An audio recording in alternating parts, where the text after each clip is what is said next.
quite the talent he is. Proper chatterbox yada. If you're keen, it'll be brilliant. Today, we're going to keep it simple. I'll bark out a basic command and you watch. Keen to know? He'll set your tail wagging. Does mine, hence why I'm backing him. Right then, Wookie here. Do take a seat, won't you? Give us your full attention while we listen to my pal, Yada.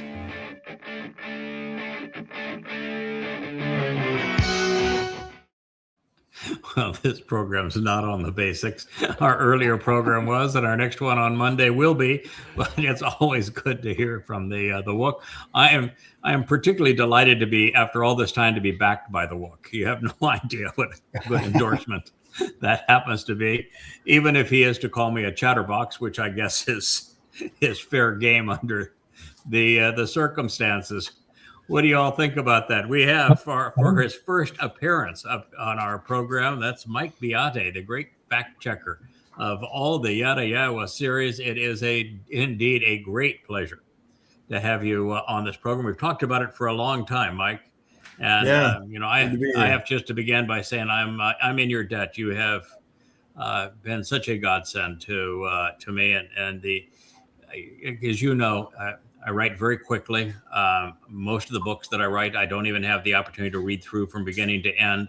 And I'm very dependent on editing and particularly on fact checking to make certain that we have the details correct. And you've done that you've done it probably for 10 to 15 years.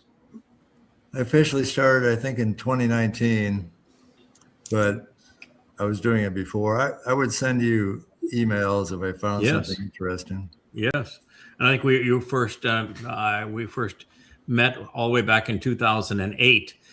So when I say we've been doing this for a long time, we've been corresponding for a long time, and you had it took me just a bit to warm up to the process because as you probably know, your style is very abrupt, which is no, that's wrong.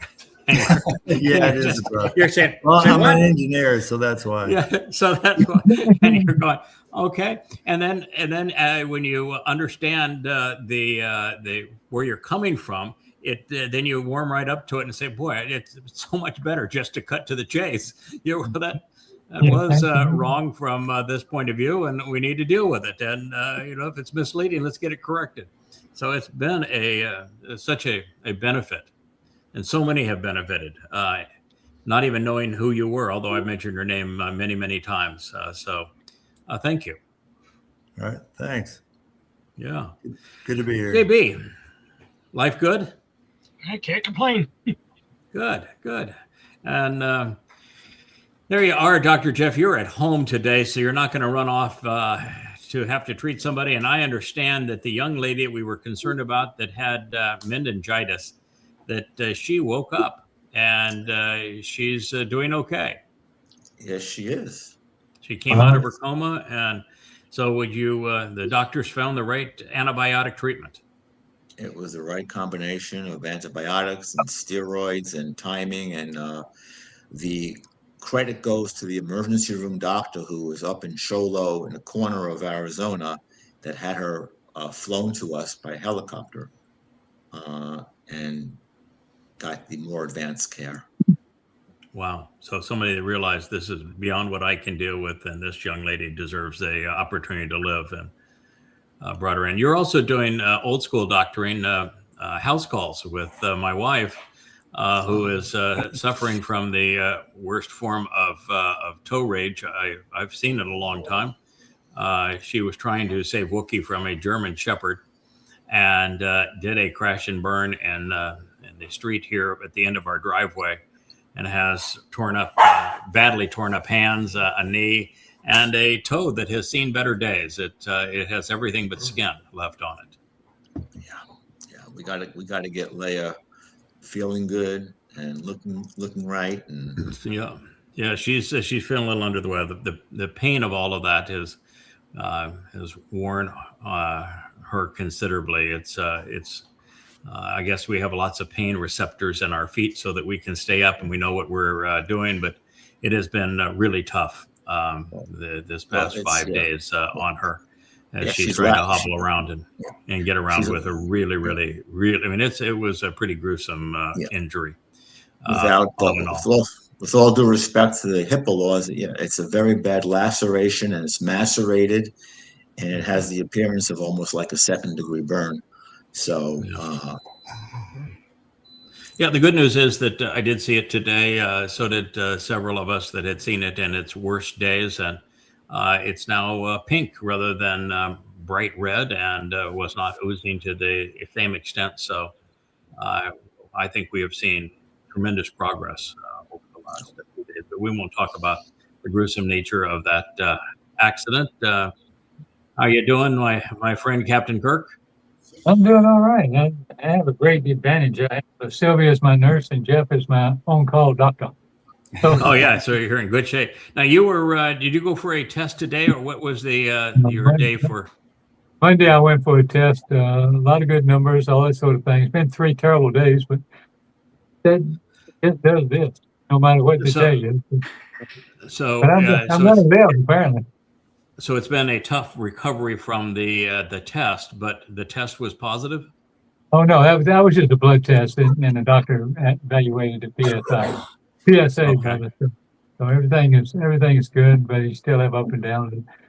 I tell you, I'd be glad to get through this. Yeah, when you get your strength back. Yes, sir. Yeah, still sore? Yeah. I'm on an ice pack right now. Oh, you are? Oh, my. So I guess we don't have to tell people what area is hurting. No, that's my leg. That's my leg, and the nerves go down your leg and just like sciatica. Really? Yeah. Oh, wow. So, Will, what's going on, man? Hey, how about that video? The intro you guys just did. That was fantastic. That was John Voight. I don't know how many of you know John Voight. He's Kevin, of course, knows him very well because he's works with him regularly. In fact, it was Kevin that introduced him to me. He has been part of Leia's branding team, I guess, for quite some time. He is the one that did the first Wookiee introduction of the vlog on the blog. And he's the one who just crafted the logo for the Yahowah.com site to give it the war logo. Of a bite and very much sword looking. I think he did a really good job with that. Yeah. And I gave him a script for the introduction of the basics.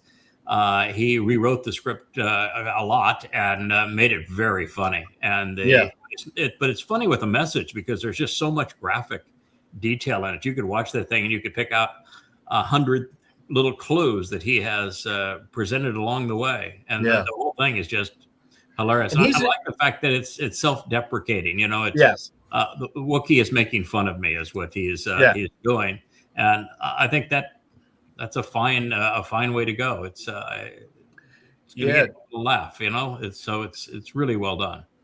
John is interesting. He's a guy that I talk to, Yada, probably several times a week. Matter of fact, we recruited him to work on the timeline, the video aspect of the timeline. We're trying to make it more of a collaboration than just, a couple people working on it. But boy, he's good. I mean, he really very tasteful, and he's helped Jake and I sort through a number of things. And I'm glad we have him on that project because he's definitely an upgrade for us. He's actually an artist. He is. Yeah, he's actually a graphic artist. I mean, by profession, he's really talented at it, and he has skills way beyond what we had thought, and just delightful to work with. Yeah, no, John was great. I was able to sneak in and get him to do a couple of projects for me while Leia was down with her bum toe. I know I might lose him again, and she might go back to you guys. Right while the iron is hot. Yeah, but I really enjoyed working with him. I hope we can continue to do projects. It is nice to see the whole team come together and work and create things of that kind of interest. Yeah, that's great. Kevin, you have a song that I guess we've had in the hopper for a while that you want to introduce, and it's on the theme of, I guess you're over here, even though you're over there on my screen. So I'll look at you by looking at the empty chair over here.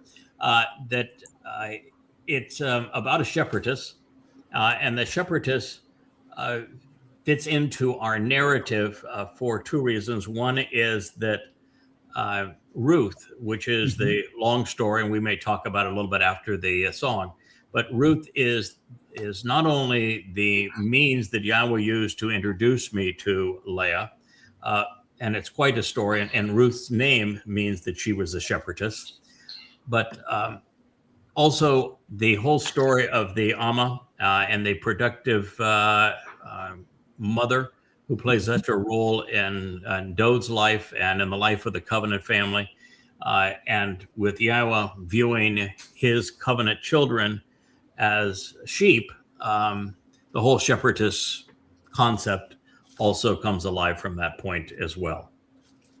Absolutely. I couldn't have asked for a better intro. I got nothing to add to that. That was spectacular. Let's play it.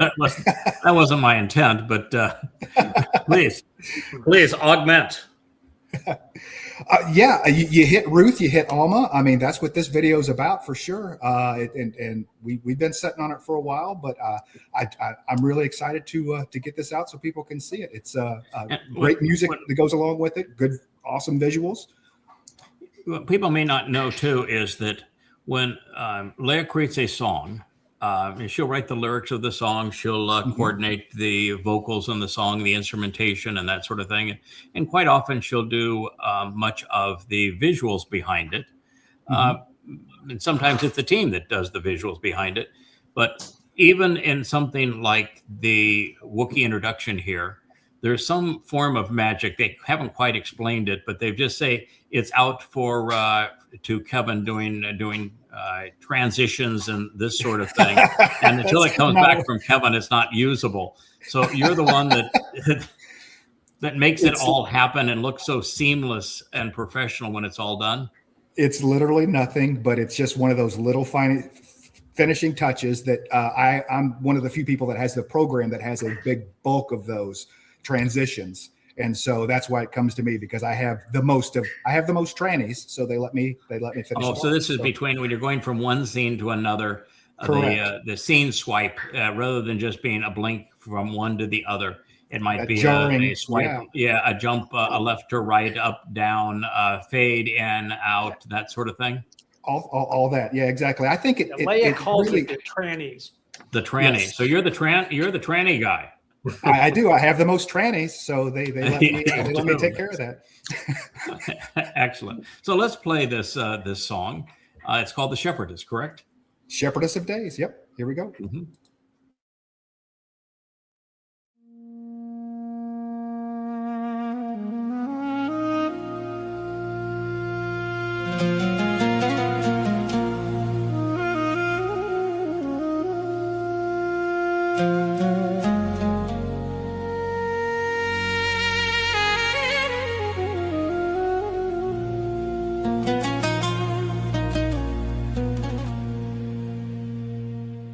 A seasoned hand with blue veins wraps around the staff of her days. She's walked the path of joy and pain, learned Yahowah's way, not man's charade. No longer lifting millstones with her hands, she guides their steps through roughened land. With Dowd's lamp at her feet, she walks ahead, a daughter of Zion by Yahowah led. Through every trial, through every tear, his covenant promise holds her near. The rod and staff, they soothe her fear. She hears his voice within her ear. Shepherdess of days, yeah, shepherdess of days, guarding younger souls along the narrow way. Not in faith or fear, but in knowing him by name. Yahowah's truth burning like a flame. Shepherdess of days, walking is the way, calling out, come home, leave religion's haze. In the Mikuray's light where the family stays, she takes her stand, shepherdess of days.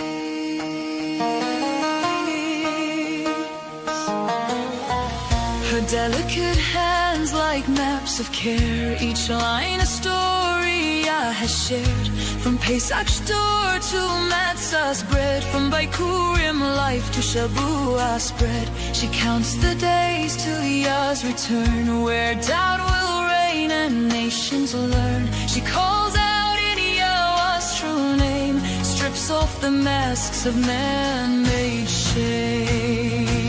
Not church, no mosque, not rabbi's rule, but Torah's voice, the only school. In Yahudah's song sung in God's refrains, Israel will delight like a cat. She leads them out of Babel's chain. Shepherdess of days, Yahweh, shepherdess of days, guarding younger souls along the narrow way. Not in faith or fear, but in knowing him by name. Yahowah's light burning like a flame. Shepherdess of days, walking in his Torah ways, calling out, come home, leave religion's haze, and make grace plain where the family stays. She stands as shepherdess of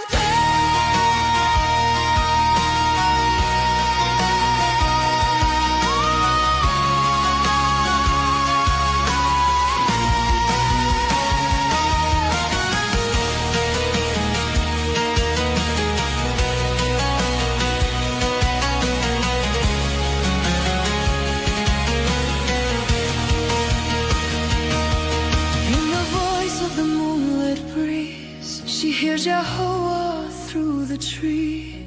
My daughter, Kara, invite them home out of Mitzrayim. Take my hand, we'll walk these days. I'll wipe away inherited fears. The covenant stands, it never decays. Beloved daughter of Zion. Sing unto Yahowah, desolate woman, she who has never panted in labor, she who has no child of her own. Sing clearly and joyfully, for you will become a mother. In family tents beneath the stars, she points and speaks of scars of how the Lamb opened the door, that Yahweh's children live forevermore. She trades the song for open sky, the scripted promise for Yah's reply. In every step, her staff and song call wandering souls where they belong.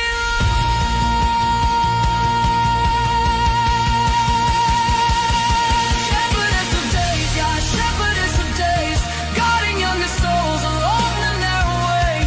Not in faith or fear, but in knowing him by name. Yahowah's Amah burning like a flame. Shepherdess of days, walking in his Torah ways, calling out, come home, leave religion's haze. In Sukkah's embrace, where his family stays, she rests, his shepherdess of days.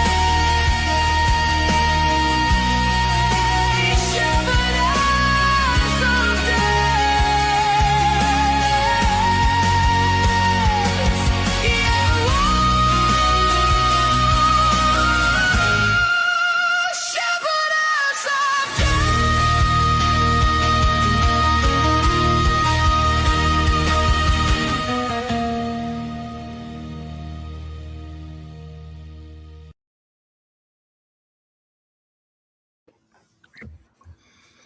How did we manage to keep that unplayed for 2 to 3 weeks?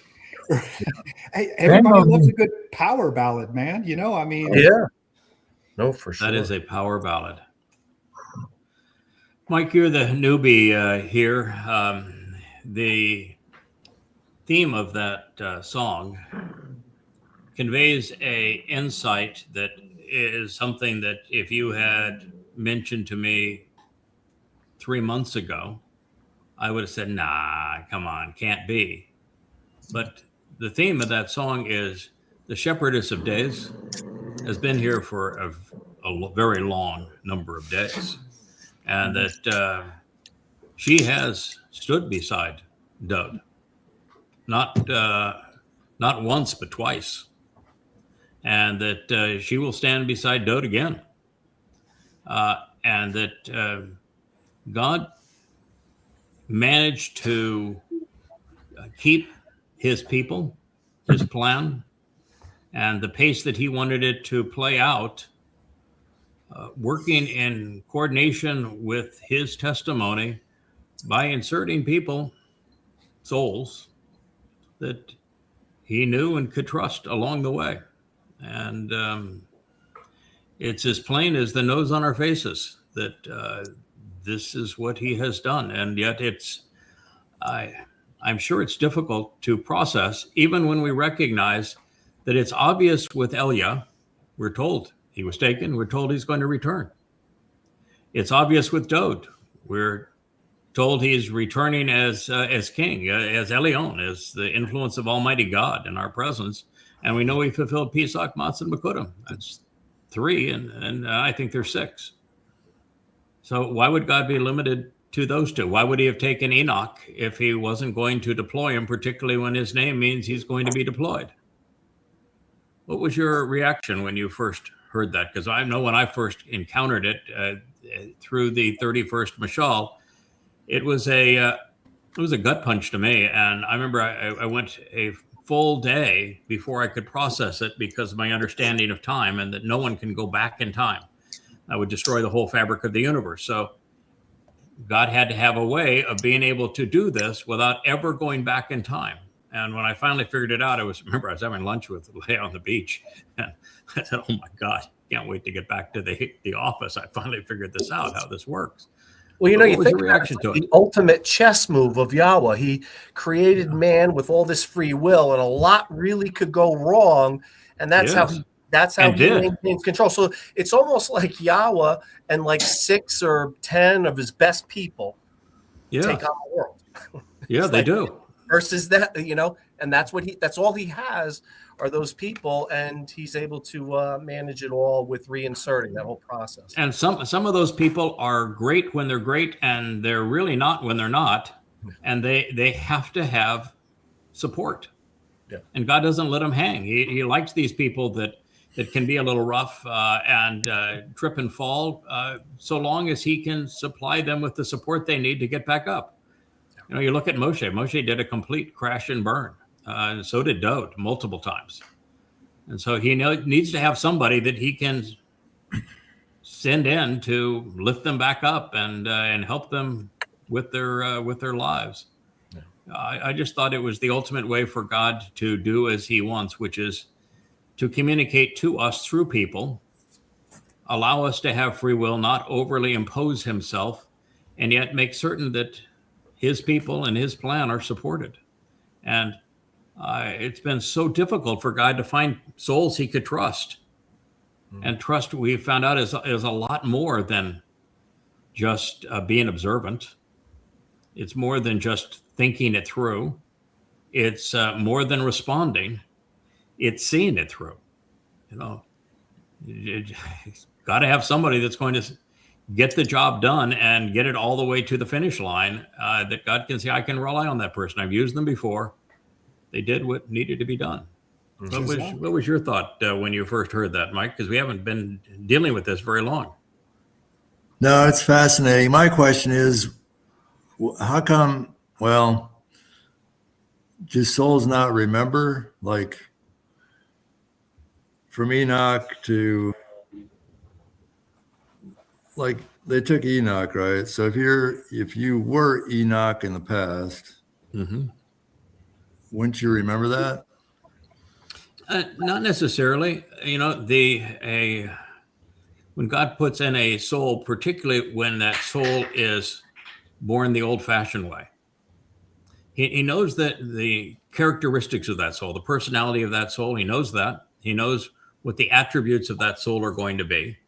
And so the character of that soul is one that he likes. But if that soul is born the old-fashioned way, through a mother and father, and he puts that soul in the resort, then I don't think that soul is going to have any recollection of what happened previously.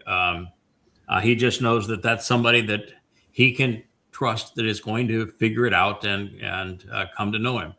Now, is it possible that even in the old-fashioned childbirth way that he could have put some knowledge into a soul? Like Noah would be a great example. Noah saved the Salma man. Without Noah, we're not here. Mm-hmm. God was regretted that he had created Nasalma man. He wanted to end the whole Nasalma man experiment. And the only reason it didn't end is he relied on Noach, Noach's wife, his two sons, and their wives to salvage Nasalma man, which then led through Shem to the children of Israel. Would it be possible that Noach had some foreknowledge of a previous life? And I think that previous life was Chanukh, quite possibly. I can tell you from this life, when I was 5 years old, I wasn't a 5-year-old. I've never been a child, ever, my whole life. Never thought like a child. I always knew that this was going to happen. I've known it from my first recollections as a person. What 20-year-old goes to China to go check into business? Well, nobody. I mean, it's craziness. Or goes across Siberia, and the kind of things and the risks that I took, and the experiences I've had in life. There's nothing normal. Nothing ever been normal about my life.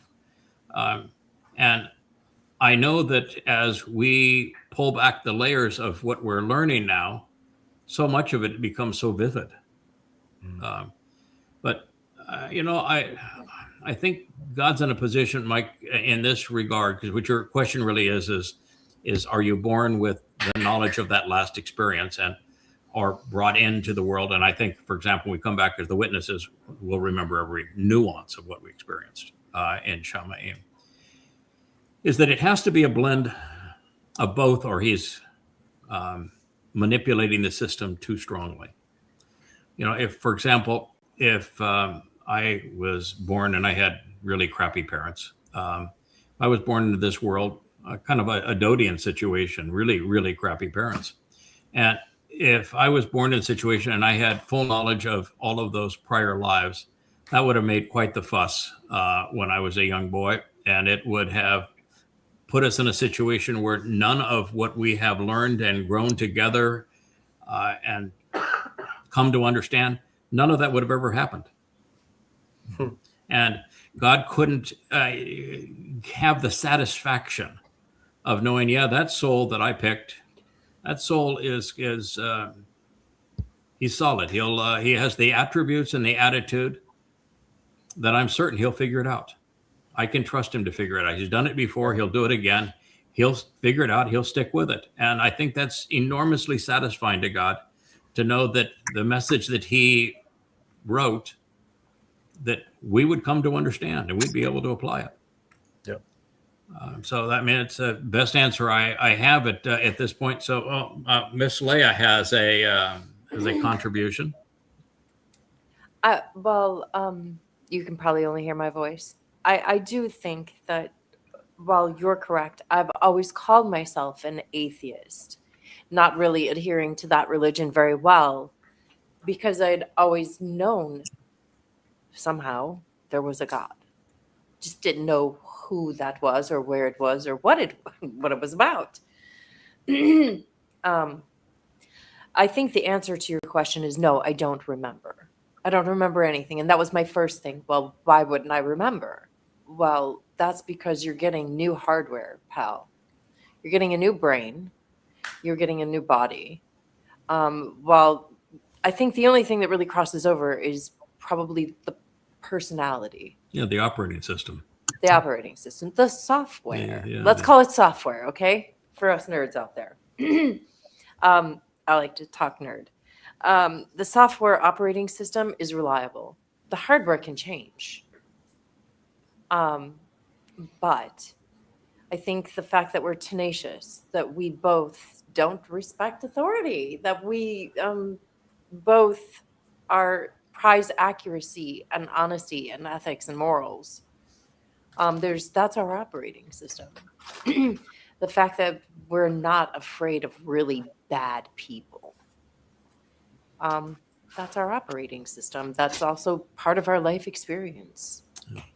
The attitude and the aptitudes are definitely consistent. That's why when I've looked at the people that were inserted, if there's a significant difference in their attitude, behavior, and aptitudes, then you just strike it off. It's not a fit. They've got to be the same all the way through. And that's why when I first saw the strengths and failures of Adam, and then I saw when we really took a close examination of Dowd at its worst, where he was laying around all day, being a voyeur at night, drinking to excess, and focused on all the wrong things, and then actually turned against God and then blamed everybody for his problem other than himself. It just was a lightning bolt to me and said, oh my God, I've seen this before. It's a pattern. I've seen this before. And then I've shared now 2 direct quotes from Yahowah that says that Dowd was Adam. So the conclusion is, I am certain the conclusion with Dowd being Adam is correct. And that therefore God takes a soul and he puts that soul in and out of the timeline as he sees fit based upon the people that he's most comfortable working with. I'm not going to pretend to be certain about what we are given when we're given it in terms of prior understanding. I mean, I can tell you that we've been through a lot since 2008 when I met you, and I started this in 2001, so I don't have much time prior to us meeting. But you would recognize that for the first 10 years, we made some interesting headway, probably came up with 100 innovative conclusions and insights that people had never considered before. And those insights and conclusions are absolutely valid. We're now at a pace where what I would do in 10 years, we do in a month. And so sometimes what you're given to know and understand is provided to you at the time that it's appropriate for you to know and understand it. And that you could not have processed it, or it would have changed the genuineness of the experience. You know, if I came into this 25 years ago with the full knowledge of everything, as opposed to having to work for it. We don't write the 25 books. They're just handed to us. There they are, you know, and they're all perfect. And we don't go through the effort. We don't struggle to learn. We don't make mistakes and grow from them. We're not an example of all because we're just something that sticks out like a sore thumb. I don't think it's real anymore. I think then Yahowah might as well just, with the booming voice on top of the mountain, say, here I am, and these are my expectations, either meet them or go away. Yeah, I think the psychological impact of knowing all this all up front would be overwhelming. It's overwhelming now, and it's taken me 25 years to develop it, and it wasn't much of it didn't happen until the last 6 months. And you know, one of the things that is the biggest challenge about all of this too is that when you begin to recognize how the whole plan of Yahowah is able to stay apace and keep his people who are real, so they have their issues, all, you know, rowing, if you will, in the same direction. You realize that to be one of those people, God's asking a lot. That is a really, really big ask, because you can't name one of those people that didn't get kicked in the teeth routinely, that wasn't embarrassed publicly, who wasn't raked over the coals. At minimum. At minimum. I mean, every one of them has moments. Even Elia. You know, Elia crawled underneath a tree and said, kill me. I can't do this anymore. I want to die. Mm-hmm. That's Elia of all people. Moshe saying twice Moshe took God to task and said, I don't know what you're doing here, but you're a failure and you're mean. And I don't want to do this anymore. I want you to kill me too. Mm-hmm. That's Moshe. And Dowd, begged for his own death as opposed to Absalom. Yeah. Now, this is a really tough job. It's, what's become apparent, Craig, Leah, and gentlemen, is that in almost like a mathematical equation, over the last 6 months, over the last 3 months, over the last 2 weeks, over the last week, Ruth/Boaz is becoming equivalent, more closely equal to Leah and Yada. And the proofs just keep coming in by what's being disclosed. And not only that, is that what's apparent is that you have stalwarts, finishers, people who can be chazak and can take the punch, the kicks, the arrows, the adversity. Yeah, what you find, and this is really interesting, and the point that I went from trying to flesh this out to just accepting it was Ruth. Leah had told me from the first email that she wrote me, which was a very hostile email. Now, I don't know, goodness, it must be 19 years ago, almost 20 years ago now. And she wrote me because when she was most desperate, she says, okay, God, I've tried everything. I know that you're there. I can't find him. I'll find you by reading the Bible, because I read that thing and it's the end of it contradicts the beginning of it. I went to the rabbi and he tried to put his hand up my skirt. That isn't the answer. I can't find the answer, but I really want to know. And just in a dream, she was told, go ask Ruth. And then when I went to Ruth and I read that story, after we were told by Dowd that from his perspective, Yahweh's Amah saved him. He is thanking Yahweh for sending his Amah, this productive mother, who was the one that saved him. And then I'm reading the Ruth story again, and she begins by saying, I am your Amah. She says it twice. Mm-hmm. And then she's speaking to Boaz, who's one of the two columns on the temple. And so he's no ordinary dude. Yeah. And he's kind of the unofficial mayor of Bethlehem. And I'm reading this whole story, and she tells Boaz, I'm going to deliver to you the kinsman redeemer. We know who the kinsman redeemer is. And Dowd, of course, was her great grandson, or great-great-grandson, one or the other. And so she wasn't doing that to Boaz, not in that life. But it's a factual statement. She did. And in Bethlehem. And then I'm toying with the idea, well, there's more to this, because God had to figure out a way to save mortal man, and he needed somebody that wasn't going to give up, because building that damn boat, can you imagine the splinters? Can you imagine the hands that would have been crushed every time one of those glue lamps banged the wrong way? And somebody is actually going in the middle of a landlocked area, is going to build a damn boat because God asked him to. He's being mocked by everybody. And what kind of a personality would do such a thing? Yeah, I have a question on that. The biggest boat in history.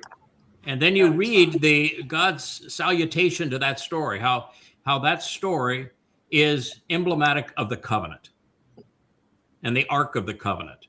And the rainbow is the sign of the covenant. And then you read God's salutation to each of those players and what they represent at the end of the story, and how they literally saved Nasalma man, and Shem went on to be the forefather of what became Israel, and you go, oh, okay, well, that's and then you read that when you put the timeline together, you know when Noah finally checked out?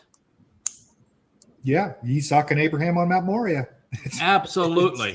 He's one of the witnesses. He's one of the witnesses that's watching this whole experience with Abraham, Ishak, and the lamb who is Dowd, and with Yahowah, which is why he's called a young man, because that's God's inside joke. Because I'm younger than Dowd, and it's been the inside joke since I first met him. I've always been the young man, and you know what Katan means in terms of the Katan Mayor? Younger. It means the younger one. Younger. What's 600 years? Luminary. And I'm reading that and saying, oh my goodness. And then you're reading the story of he was uncovered after having a couple of cocktails and probably frisky with the old lady, and he's sleeping without the covers on, naked. And I know somebody that does that every night. And you just don't. Your personality just doesn't change. And then you're reading the story of Ruth and Boaz, and when she's having this conversation, all of a sudden she's so interested about covering up with the cloak. You need to cover this up, and she starts with the same story, and you're going, oh, I've heard that story before. Yeah. And the way that it's woven together, it just after a while, and then you read how Ruth comes into town. She is really in love with her mother-in-law. She's had a husband that's passed away, and she makes that great speech. Your people are my people. Your God is my God. Where you go, I go. And one of the great speeches ever. And her introduction. And she gets to Bethlehem, and she's going to take care of her mother-in-law. So she says, there's a field over there that they're allowing us to harvest some whatever, I think grain of some sort. I'm going to go there. And she says, that's my relative. That's my favorite guy in the world over there. That's Boaz's. He owns most of this town. And you hear the story about how she went to and knew she was going to get noticed by Boaz. And then Boaz does notice her. She catches her eye big time. And the first thing he does is, yeah, woman, I know all about you. You don't need to introduce yourself. Yeah, you're a really good woman. Yeah, I've heard your story. I know exactly who you are. And then their first real conversation is this: I'm going to deliver to you the kinsman redeemer. I am your Amah. Now, when I'm reading things like that, I said, God's cheating here, man. He's had this whole story with 100 details that tell us who the characters are. And the purpose was to tell us that when Dowd came back to fulfill Pesach Matzah B'Kodim, after he'd had such a rough go in his previous life, there was no way God sent him in there to do that alone without support. He had such a crappy mother and father in his prior life. There was no way that God would send him in with a crappy mother and father again, or with absentee brothers again. No. And then I'm saying, okay, well, then we know who delivered the kinsman redeemer and to whom. And then I go back, I said, I think there's something in that 22nd Mizmowr that explains this. And there is, right in the middle of the story. He just says, a little departure here, but my father impregnated my mother, and I was born with the breaking of the water, and I came out of her womb, and then I suckled on her breasts. Mm-hmm. And you're saying, okay, you're born the old-fashioned way. What a story! And then you go back to the prophecy that I shared. I don't know if it's yesterday or today on Isaiah 7:14, I believe it is, the one that's always corrupted to the virgin birth, and you find out that it's a word that is taken directly out of the 89th Mizmowr that takes us right to Dowd and to the relationship Dowd had with his what would have been his adoptive mother at that point, his surrogate mother, although he doesn't call her a surrogate mother, he just calls her M in the 31st Mizmowr. And you find out there's a direct tie between Isaiah 7:14 and the supposed virgin birth and the Alma. And what it says in the 89th Mizmowr, and you say every time you turn around, there's another affirmation of it. And what you find is that Yahweh was always consistent. He is. This was Craig, on a more, I will say, on a more contemporary basis, contemporaneous basis, if I remember correctly, when Leah first communicated with you, it was like, who are you? A goy teaching us Torah. And Yah comes full circle. Well, look at Obed Edom and what Yashiyah says in 63. Who comes around to unite Yisrael and Yehudah? Who does it? I'm not goy. I'm just bringing that up because that's I don't think no accident. No, and you're dealing with things like Moshe knew us, not only as Eldod and Midod, but he is writing the 18th chapter strictly about Dowd, and then he has a whole chapter devoted to the Nakri. And then when Solomon decides he's going to reintroduce the Nakri to Israel, he knows they know all about the Nakri. It's in the Torah. And he's not introducing somebody he doesn't know, because that Nakri was instrumental in his father's recovery and his upbringing. It was all about him. Once the lights go on and then you say, I know the plan now and the people, then every time you read a prophecy or every time you read even something that's in the Torah, immediately the lights go off and you say, or go on and you say, wow, okay, well, there's another affirmation of that one. And I've heard to the point where you're there with in Matzah, you're with him at Chag Matzah. Yeah. When he's fulfilling that prophecy. Yeah, Eliuth is the term that he uses, which I struggled to understand what it means until you understand the role of the tree of knowledge and its relationship to the tree of lives, and how the Choder is described quite literally as the tree of knowledge. It's Etzadayath, is the tree of knowledge. And when you're reading that and then you look at Eluth is from El, and it really only has two primary meanings. It's either lamb, a ram actually, or the most prominent of trees. And so it becomes pretty obvious that the players all along have known who the players are in the story and how they continue to make a reappearance. Is that your only concern? Is would you have some memory of a prior life, Mike? I have some other comments. Ruth said she was a Nakri in Ruth 2:10, chapter 2, verse 10. I also had a question about Noah. So it's never specifically said who Noah's wife was or who any of the kids' wives were. Correct. It's very seldom that the wife's name, like Noach, Chanach had a wife, because they gave birth to Methuselah. So, but the wife's never mentioned. Noach had a wife, but the wife's name is not mentioned. So but there may be a clue.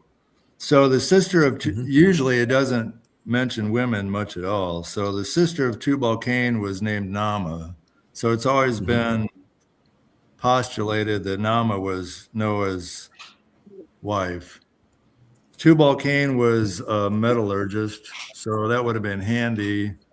Have a brother-in-law that was black metallurgist, or maybe Naamah even learned the craft from her brother.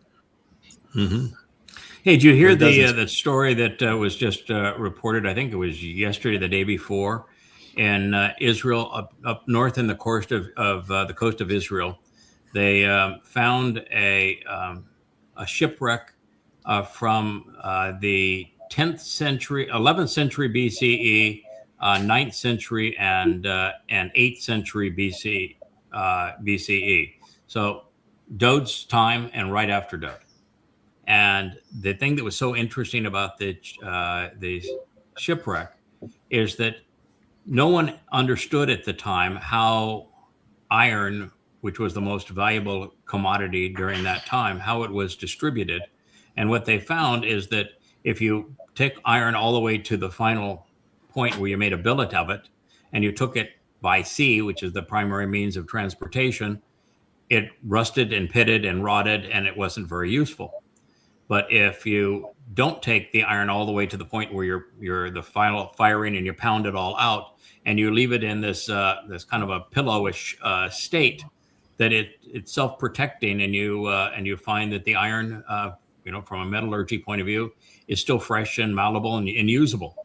And they found in these shipwrecks enormous amounts of iron that had been just processed for transport and hadn't gone through the final refinery or the pounding the billet form. Mm-hmm. So metallurgy, does go back further than what we had previously thought. And I remember going to Ron Wyatt's home years ago, and I don't know how much Ron Wyatt was right or wrong, and I'm not going to try to testify for him, but there's a lot of things that Ron Wyatt ended up saying and found that have subsequently appeared to be true. But he has a number of samples in his home from the Noah's Ark find, and some of those are metal samples and also petrified wood samples that are just really interesting when you look at what the metallurgy was that was used if he in fact found that site, and no reason to doubt that he didn't, and because the hydrodynamics of the method that he actually built a 3D relief of the mountains of Ararat as they were likely existed back at the time, because they're volcanic, they've changed, and he put a replica of the Ark in this thing that he had framed up with so it would hold water and then let the water come out, and it says, okay, well, that's where it settled, and he went right to that place, and that's where it was. And he showed me the metal. Oh, he didn't. His widow showed me the metallurgy of it, and it was fascinating. And the fact he showed that he had samples of the glue lamps that were used. Pretty well. The oldest bronze sword found was in Turkey, dating back to the time of Noah. It was bronze made of copper and arsenic, actually. Mm-hmm. Is the oldest sword ever found. I'd call it more of a dagger. It wasn't real long. Mm-hmm. But it's fascinating. If Naamah was Noah's wife, then the line of Cain and Seth would have survived the flood, because Naamah was from the line of Cain and Noah was from the line of Seth. And if Noah started when he was 24 years old, he would have had like 500 years to build the ark. Mm-hmm. Imagine sticking with it for that length of time. And the sons could have contributed. Well, I mean, when you're a baby, you can't, but they were 100 years old when the flood happened. So they could have contributed for maybe 80 years or, 90 years. I think you get so much more productive time when you're living that long. It's not fair that you live to be 500 years old and you have this idea that you're going to be like 80 like you would be now, right? Your productive period of life has got to expand as well, from 25 to 425 or whatever. You can't be. What do you think about the theory? And I've heard a number of people argue it, that we know from the Torah's description that the flood began with a deep upwelling of seawater. That's what the terminology in the Torah describes, as an upwelling of deep seawater.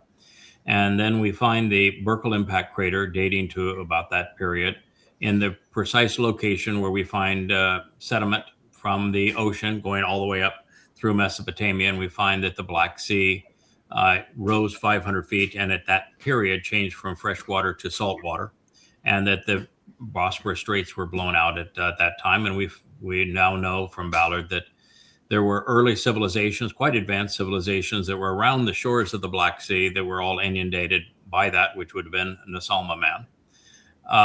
that the theory is that because of the size of that impact crater and the angle that it hit, that it actually changed ever so slightly the rotation of the Earth on its axis, which had a significant effect after all of the debris fallout from that strike, that had some effect on the longevity of humankind.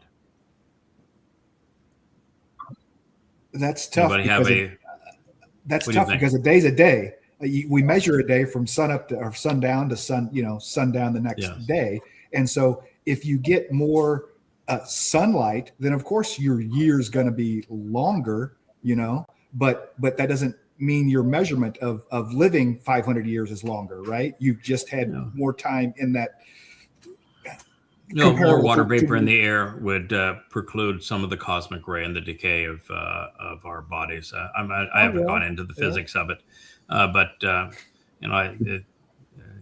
theory is less UV radiation or gamma rays. Yes, I mean there was more. What am I trying to say? After the flood, there was more gamma radiation or UV radiation than before the flood. So that causes cancer or reduces our lifespan. It changes the elasticity of those cells too. Around what the technical term is of the thing that causes cells to be elastic and replicate. But the telomeres? The telomeres, that's it. Yeah, the telomeres that we had just the change of the telomeres alone is enough to account for the degradation and the length of human life. And that could have been written into the code of it, or it could have been partially a factor of these events. Many years ago, I read a story about a canopy theory where the Earth was covered with a water vapor. Mm-hmm. That was true or not in some quality, at least it sounded like.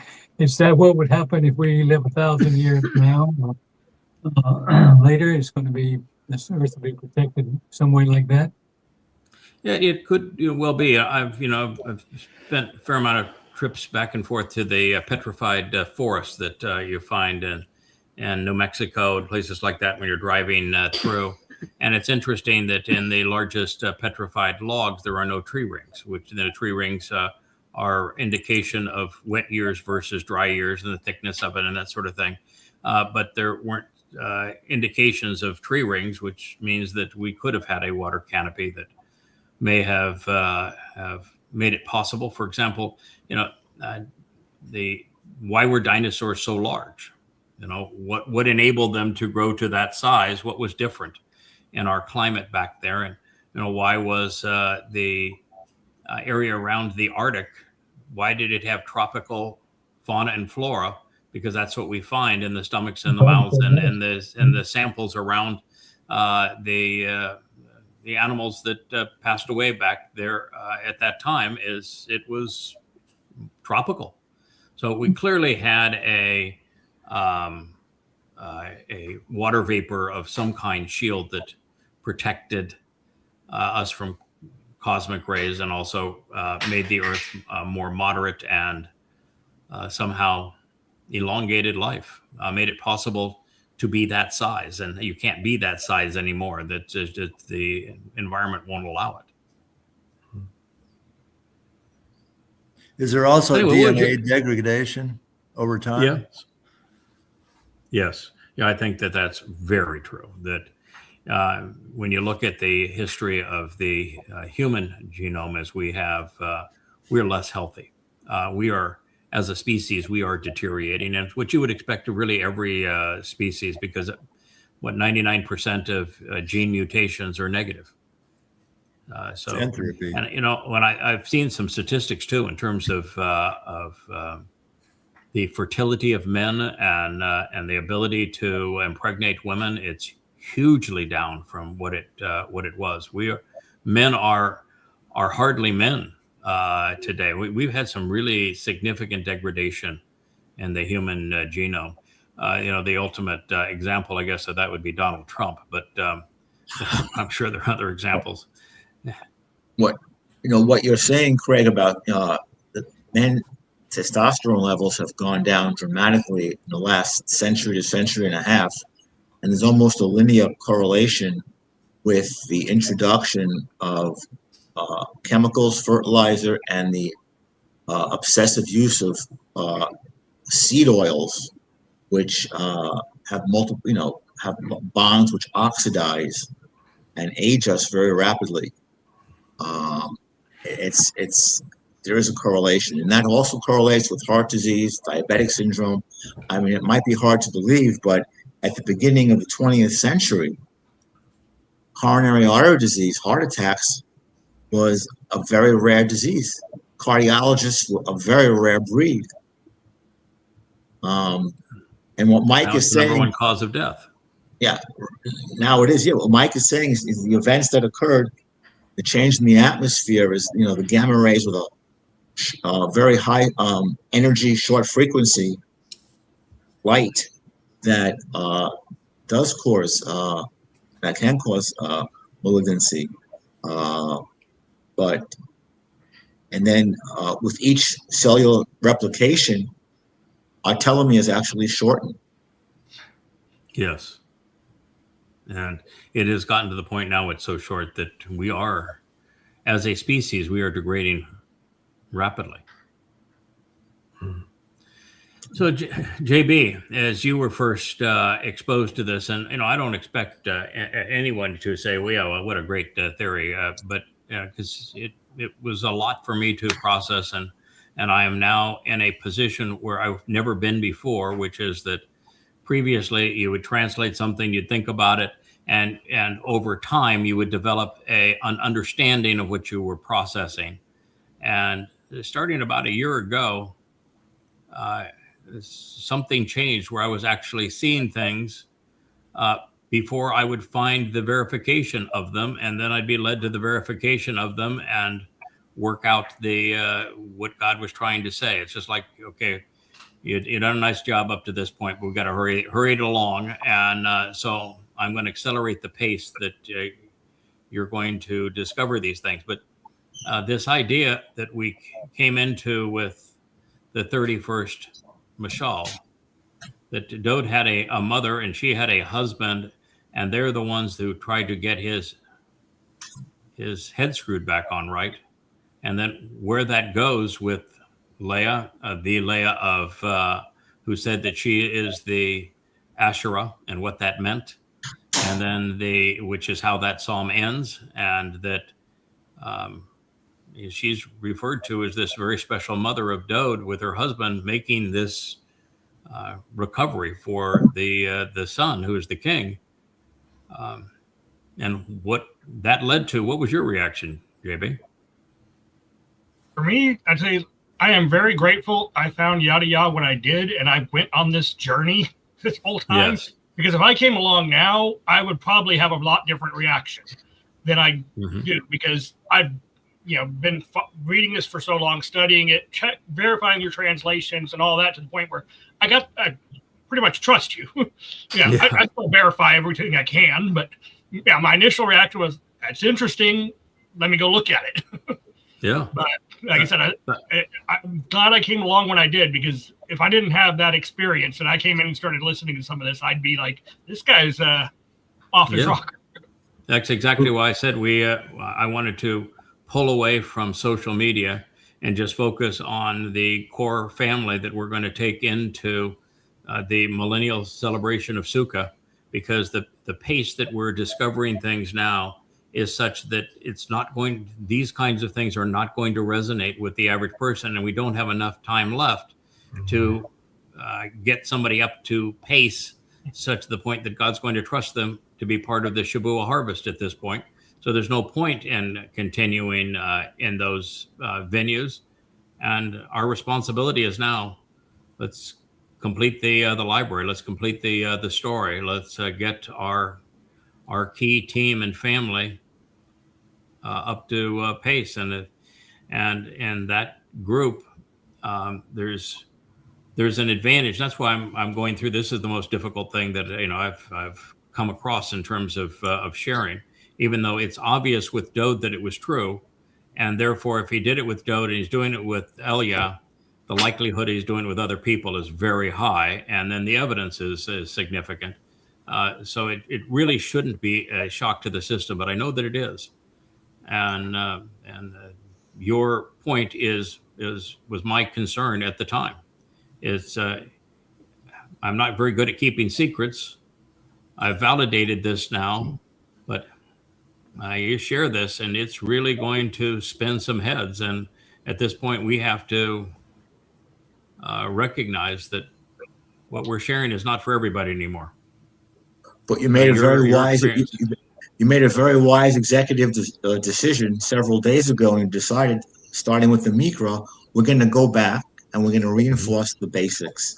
We're going to go over, the building blocks so that we keep things in perspective, and build and build and build, so that it makes more sense. And it makes. And I think that was the key, is that let's build our own foundation so that it is rock solid. So when we're confronted with something new, we're not, we don't have our chins down on the table saying, oh no, what am I going to deal with that? It's, of course, that's a natural. That is the way you would expect Yahowah to operate. I mean, that was my reaction when I finally figured it out. Of course, that's exactly what I would do. If I were Yahowah, knowing him, that's what I would do. So, of course, that's what he's going to do.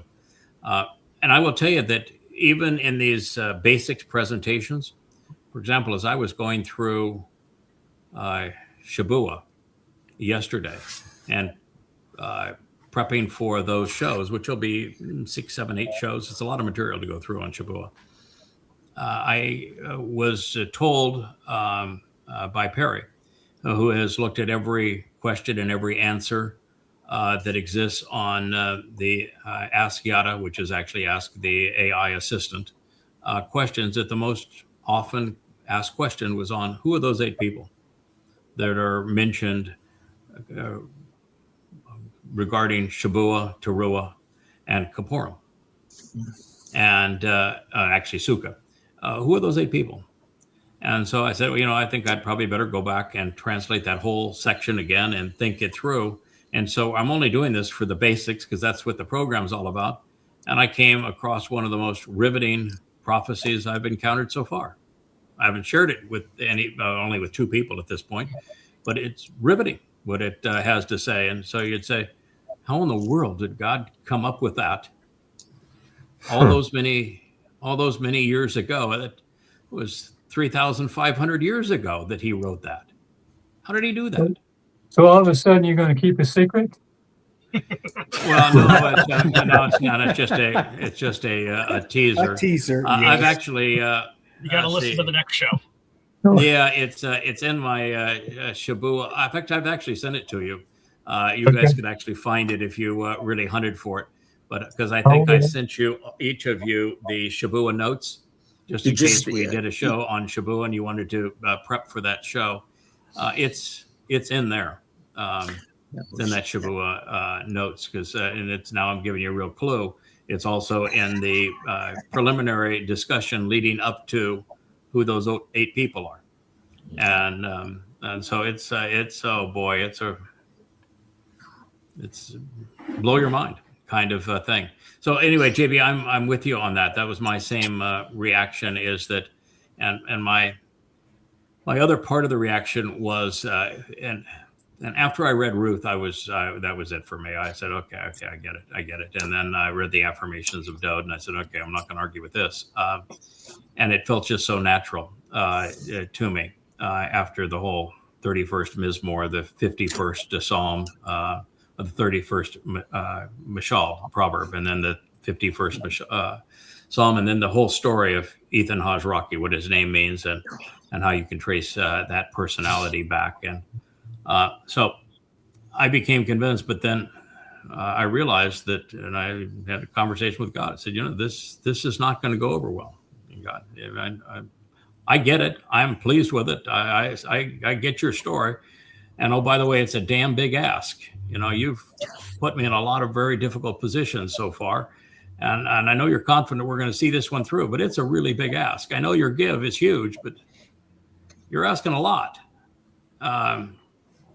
And this is, I didn't sign on for this. I'm going to accept it. I'm going to move on.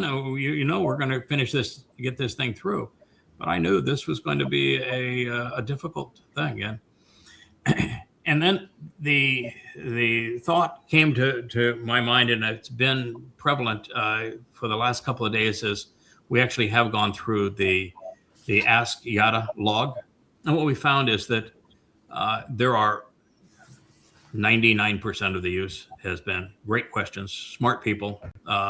And we can even identify who the people are. And we have to have the logs, because if you don't have the logs, then you don't know whether or not the AI is performing correctly. And now we see there were some entries down in Dallas. The guys came to me and said, man, obvious who asked those questions. They were really good questions. And Grok did a good job. Not Grok, but the Claude version of our AI did a good job of answering them. But when we had several of the Mother Goddess cults really trying to be manipulative and nefarious, the thought that came to my mind, particularly after they had one of their little flying monkeys write an entire book just to disparage me, is that how lucky we are, how fortunate we are that they're gone. Somebody that malignant, who is just doesn't want to add anything to the conversation. All they want to do is tear down. And you wonder, say, okay, let's just say that you were successful and you undermined everything that I've learned and everything that's been said about me. Let's say you were able to do that. Then what? Then what? They get to celebrate in hell with all the people they brought with them. Okay, but beyond what God says about them. But then what? So let's just say that the one person that brought you all together, that you're able to prove that you were idiots those 10 years that you were all brought together, and you were commending everything that you were learning. And let's just say that you proved that you were wrong and that he's wrong. Where does that leave you? Mm-hmm. Nothing, because so if you really think that you have a new insight and that your new insight is worth developing, wouldn't you have a public disclosure website? Wouldn't you write your own books? Wouldn't you go away and say, okay, we left that. We have no interest of ever going there again or saying anything about that. We're going to go on our new way, and we're going to demonstrate that we have the answer. They see your translations as a buffet. They can pick and choose what they want. They can change Yahowah's name, but we'll keep this intact. And now look at where they are. They're right back to where they were, just Yod Hey Wah Hey, because they're just so confused. Look, their goal, instead of growing and glowing, their goal is to rip, tear, and destroy. Correct. And that's all they do. And they basically are. What they're doing at this point in time, at this juncture, in my opinion, is worse than what Miriam did. Oh, of course, it's much worse. However, it's also, I think it's magnitudes worse, Jeff. Magnitudes worse than what Miriam did. I agreed, and that's why God took us to that story. But by the same token, it's marvelous. And it's absolutely marvelous.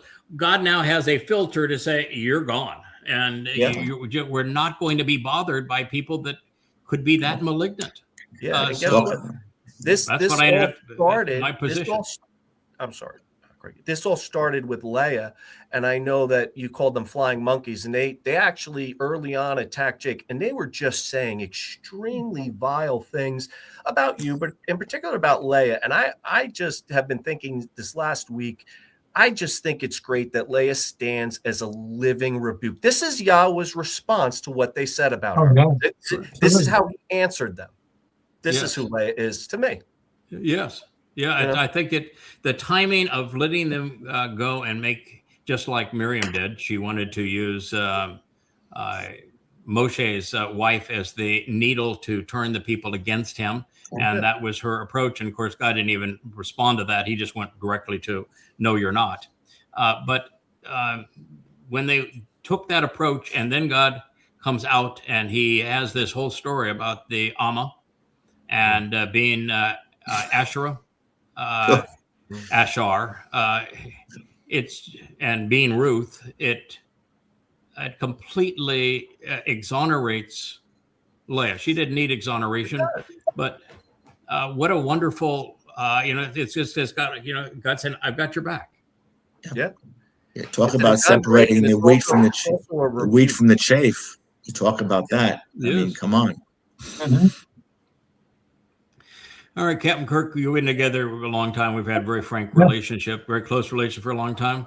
What was your thought as we were going through that 31st Mashal and where it led to God has some people that are souls that he likes and trusts and redeploys?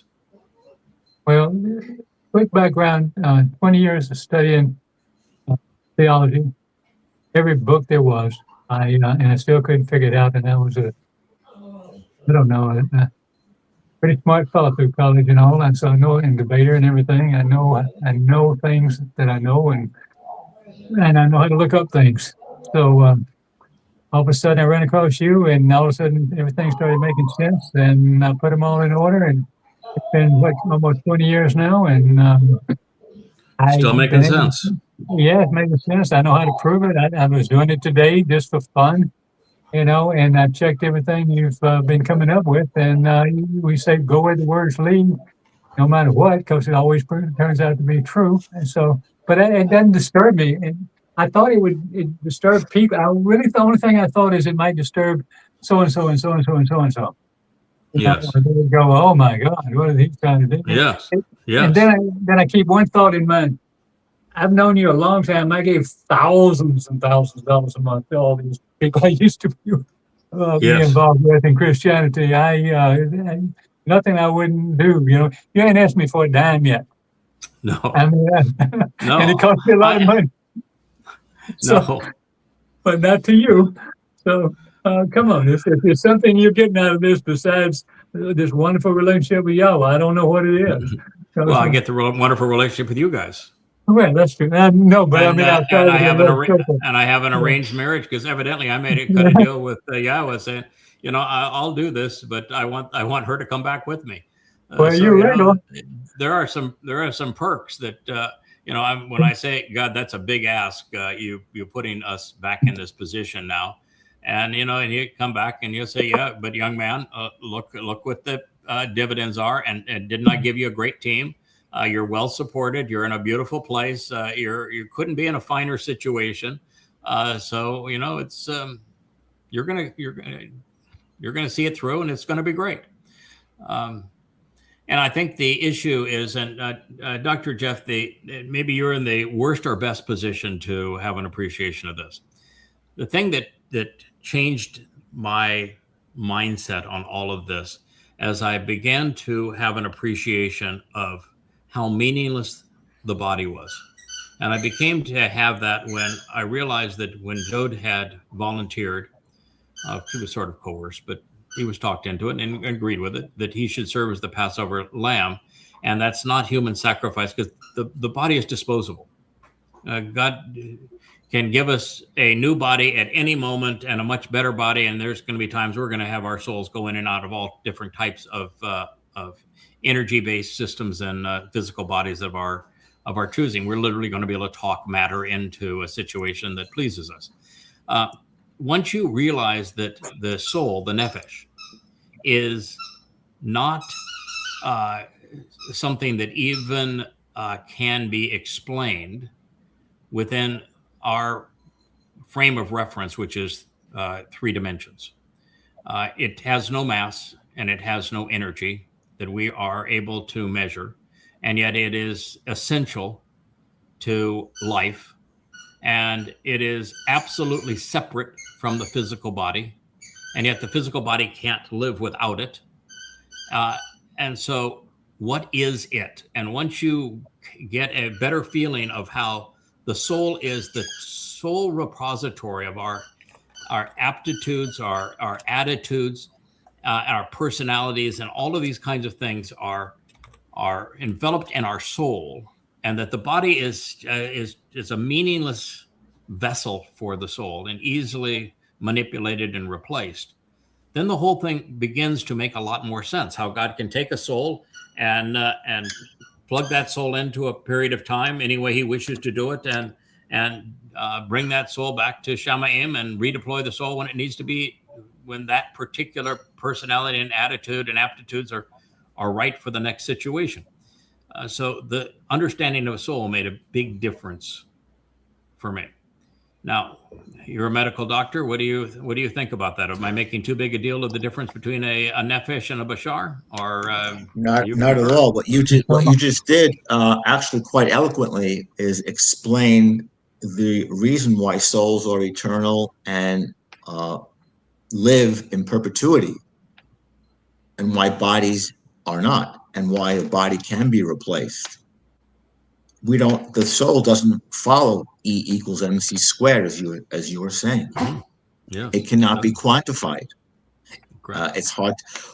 We can begin to qualify it as you have, but it's basically, it's eternal, and it's who we really are.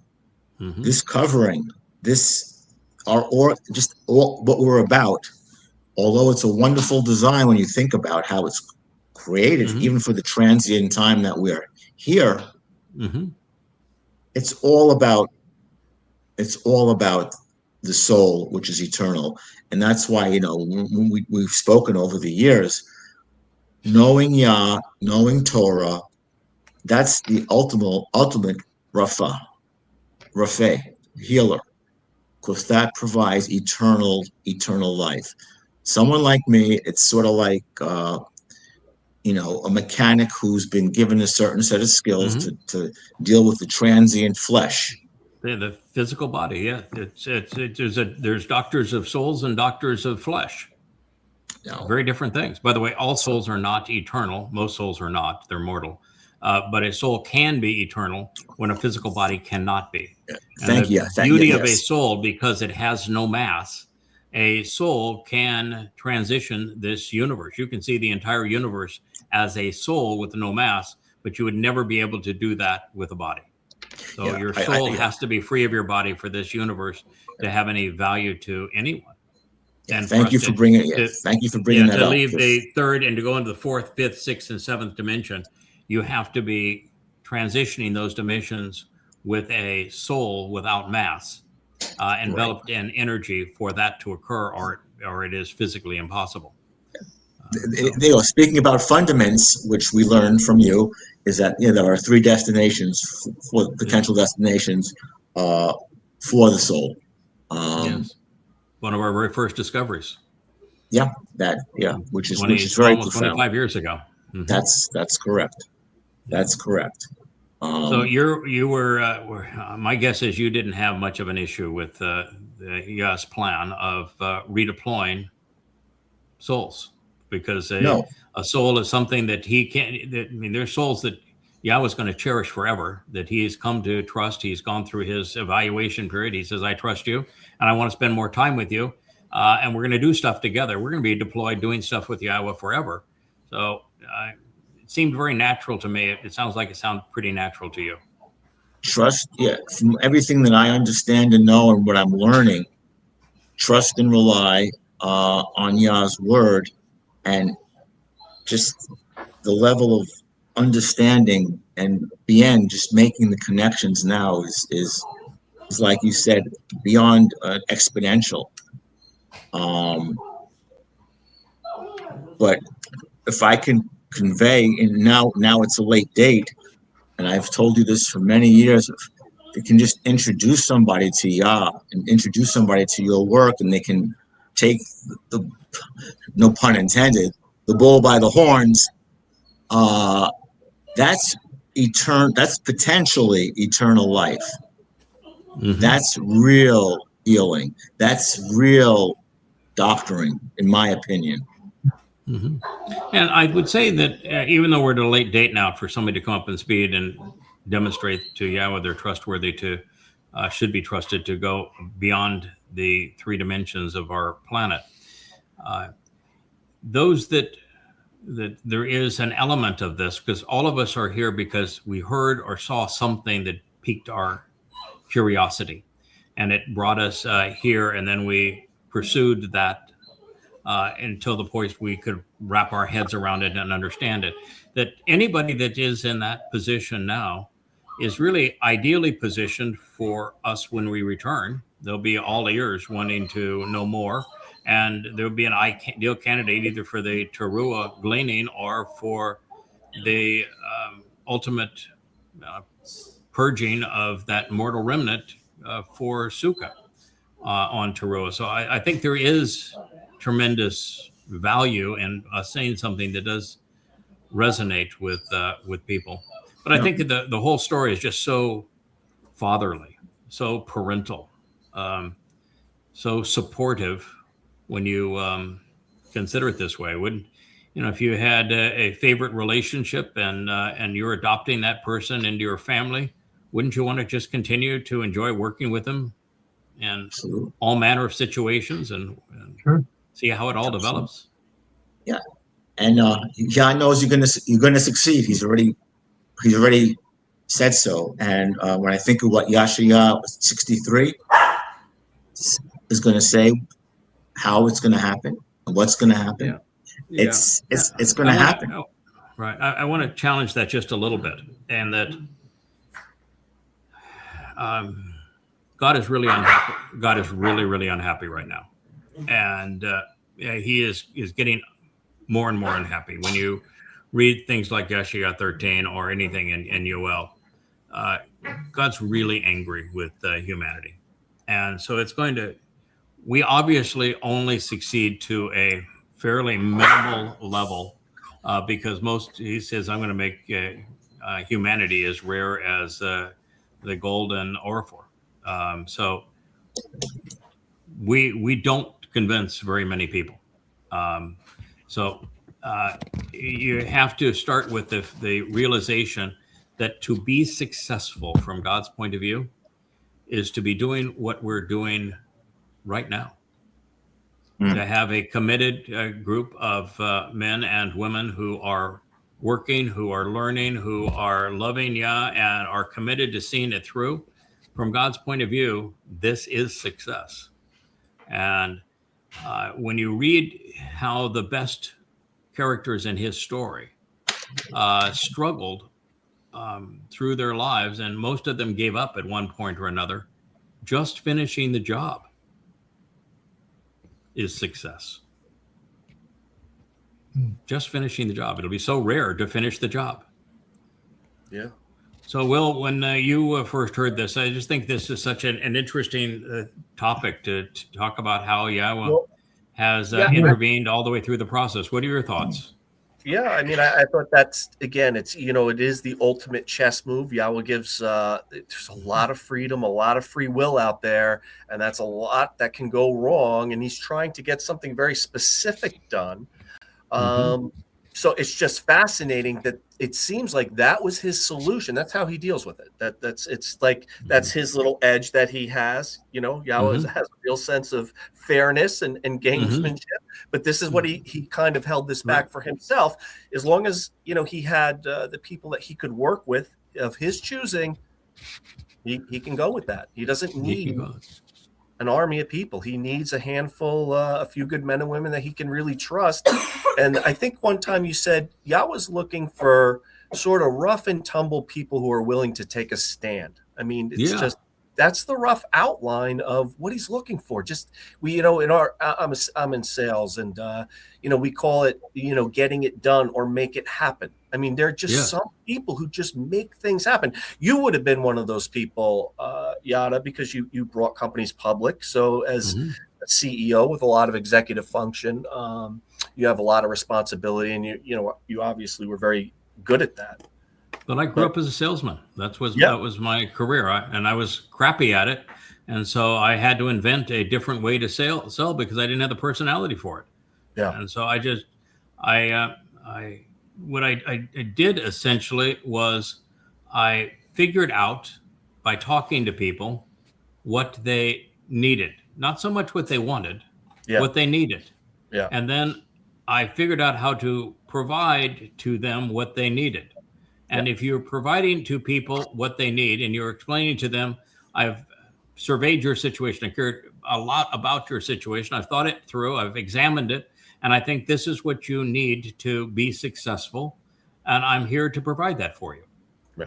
At that point, you don't have to sell anything. No, it's very, the sales process is very easy when you lay it out that way and you take away the salesmanship and the, talking constantly and talking fast or whatever. Your better salespeople are really good teachers and communicators and can isolate what you need and that they can solve that specific need. And they're very realistic about it. Yeah, you begin by analyzing what needs to be accomplished, and then you provide that. And then you demonstrate that when things go wrong, and they do. And that, I think this is the thing that is so essential to Yahowah. He wants us to make mistakes so we can learn from them and grow from them. He wants us to trip and fall so we can get back up and prove that we have some stamina and some stick-to-itiveness. That's the whole thing that changed my career as a salesman. It not only inventing a way to sell such that I invested all of my time getting to know what the buyers needed to be successful, and then how I could offer them precisely what it was that they needed. But the other thing was, sometimes the analysis wasn't as good as it should have been, or sometimes there's other circumstances that come in that the thought process may have been outstanding, but it just didn't work. And very early in the process, every time there was a problem, I fixed the problem. If a product didn't sell, I bought it back. I became the guarantor for the buyers that I represented, such the word got out that a buyer could not get themselves into trouble. They could not make a bad purchase if they trusted me on a promotion. That if it failed, I'd buy it back. And you might say, how do you do that if you're getting started as a salesman? Well, I'll tell you what, it was really tough initially, but when you get a reputation for doing that, everybody wants to do business with you. And you make so daggone much money on commission, or everybody wanting to do business with you, it becomes really easy to buy stuff back. And when you buy it back, you generate more business than you could ever imagine. That was the brilliance. That was the brilliance of Value America. Craig, you made them an offer they couldn't refuse if they had a brain. Yes. Yeah, it was a much better mousetrap than Amazon is today. But things happen, and the way things happen, it led to this opportunity. One last thing, Craig, that's really remarkable to me. It's how much Yahowah trusts us. It's Emunah, and so Yahowah asks us to trust him. He really wants that. But he's willing to demonstrate to you, or at least to this group of people, this A team, or whatever we want to call them, the eight team. He set this up well. He does, and there's all sorts of times where I say, "God, are you sure you're managing this correctly?" I mean, I know me, and I'm not sure I would roll the dice with me. I mean, I'm not going to give up on you. I'm happy to have the job and everything, but certainly you should have been able to do better than me. And then he says, "No, you're pretty much what I expected, and you're doing pretty good for a young man." That's just his approach. So and he's not looking for perfection. The one that as soon as that weight is removed from you, that he is not looking for perfection. He wants us to make mistakes so we can correct them. I tell that to my favorite fact checker so that he knows that mistakes are part of the process. We need to make them so we can correct them and learn from them. But when you realize that that's part of the process and that it's fun to learn, it's fun to grow, it's fun to find affirmations. It's really fun to stumble into something that God wrote 3,500 years ago, knowing that we would find it at the right time, so we could use it, and we would laugh along with them and say, I remember when 2 days ago, Rich walked into my study and I had just translated. I said, "Rich, you're just not going to believe it. This will just blow your mind. This is so funny." And that happens all the time. So that takes the burden off. And then when you realize finally what Dowd did on Matzah, where he took our guilt and deposited it at Sheol, so that, we may think that we're kind of shabby. That's not how Yahowah sees us. Mm-hmm. He only sees the good, even in Kevin. Oh, Hey, Kevin, I got mods. what was your? I mean, you were among the first to hear this, Kevin. That it became evident that God had some personalities that He liked using and that had worked out well for Him in the past, and that the single most important moment, really, in human history, is recovering His relationship with Dowd. Mm-hmm. And that's how we were introduced to this reality, and how essential it was to make this happen, where Leah is referred to as Dowd's mother, and I'm referred to as her husband, and very, very favorable circumstances. Then it leads us directly back to the 89th Mizmowr as the solution when we're going through that. Yeah, we talked a little bit. Kevin? We talked a little bit about it on the phone once. I'm okay with Adam as Dowd. That makes sense. Firstborn son, first neshama. I mean, that just layers in nicely, you know. And then when we start to have, because there is Torah evidence for those things, I'm okay with El Dowd, my Dowd, Gabriel, Michael. All those things were really gelling and making sense. You know, and I remember we had that conversation that as soon as we start bringing in others, that other souls, whoever they may be, all of a sudden, all these players in the Torah game board become on the table, right? Who was Moshe before? Who was Eliah before? Who was, and you have alluded to Samson even, you know, I mean, all of them. Why not continuously work with the same folks over and over that you know you can trust, you know, and as the evidence comes up for it, they make sense. Now, you know, you being Dowd's father and Eliah being Amah, Dowd's mother, you know, that's not a stretch because it is in that time in 33 CE. Right. Yahowah is still God's father. Okay. Absolutely. His first, you know, I mean, the father of his soul. Right. We only even in the realism of what happened 33 years prior to 33 BC or CE, even in that realism, we don't technically become Dowd's father. His soul was conceived by Yahowah. We become his supportive parents. We become what he didn't have in that previous life. The reason he had such trouble with women and such trouble with going up and down and instability in the relationship and seeing things through is he did not have the opportunity to have a good mother and father.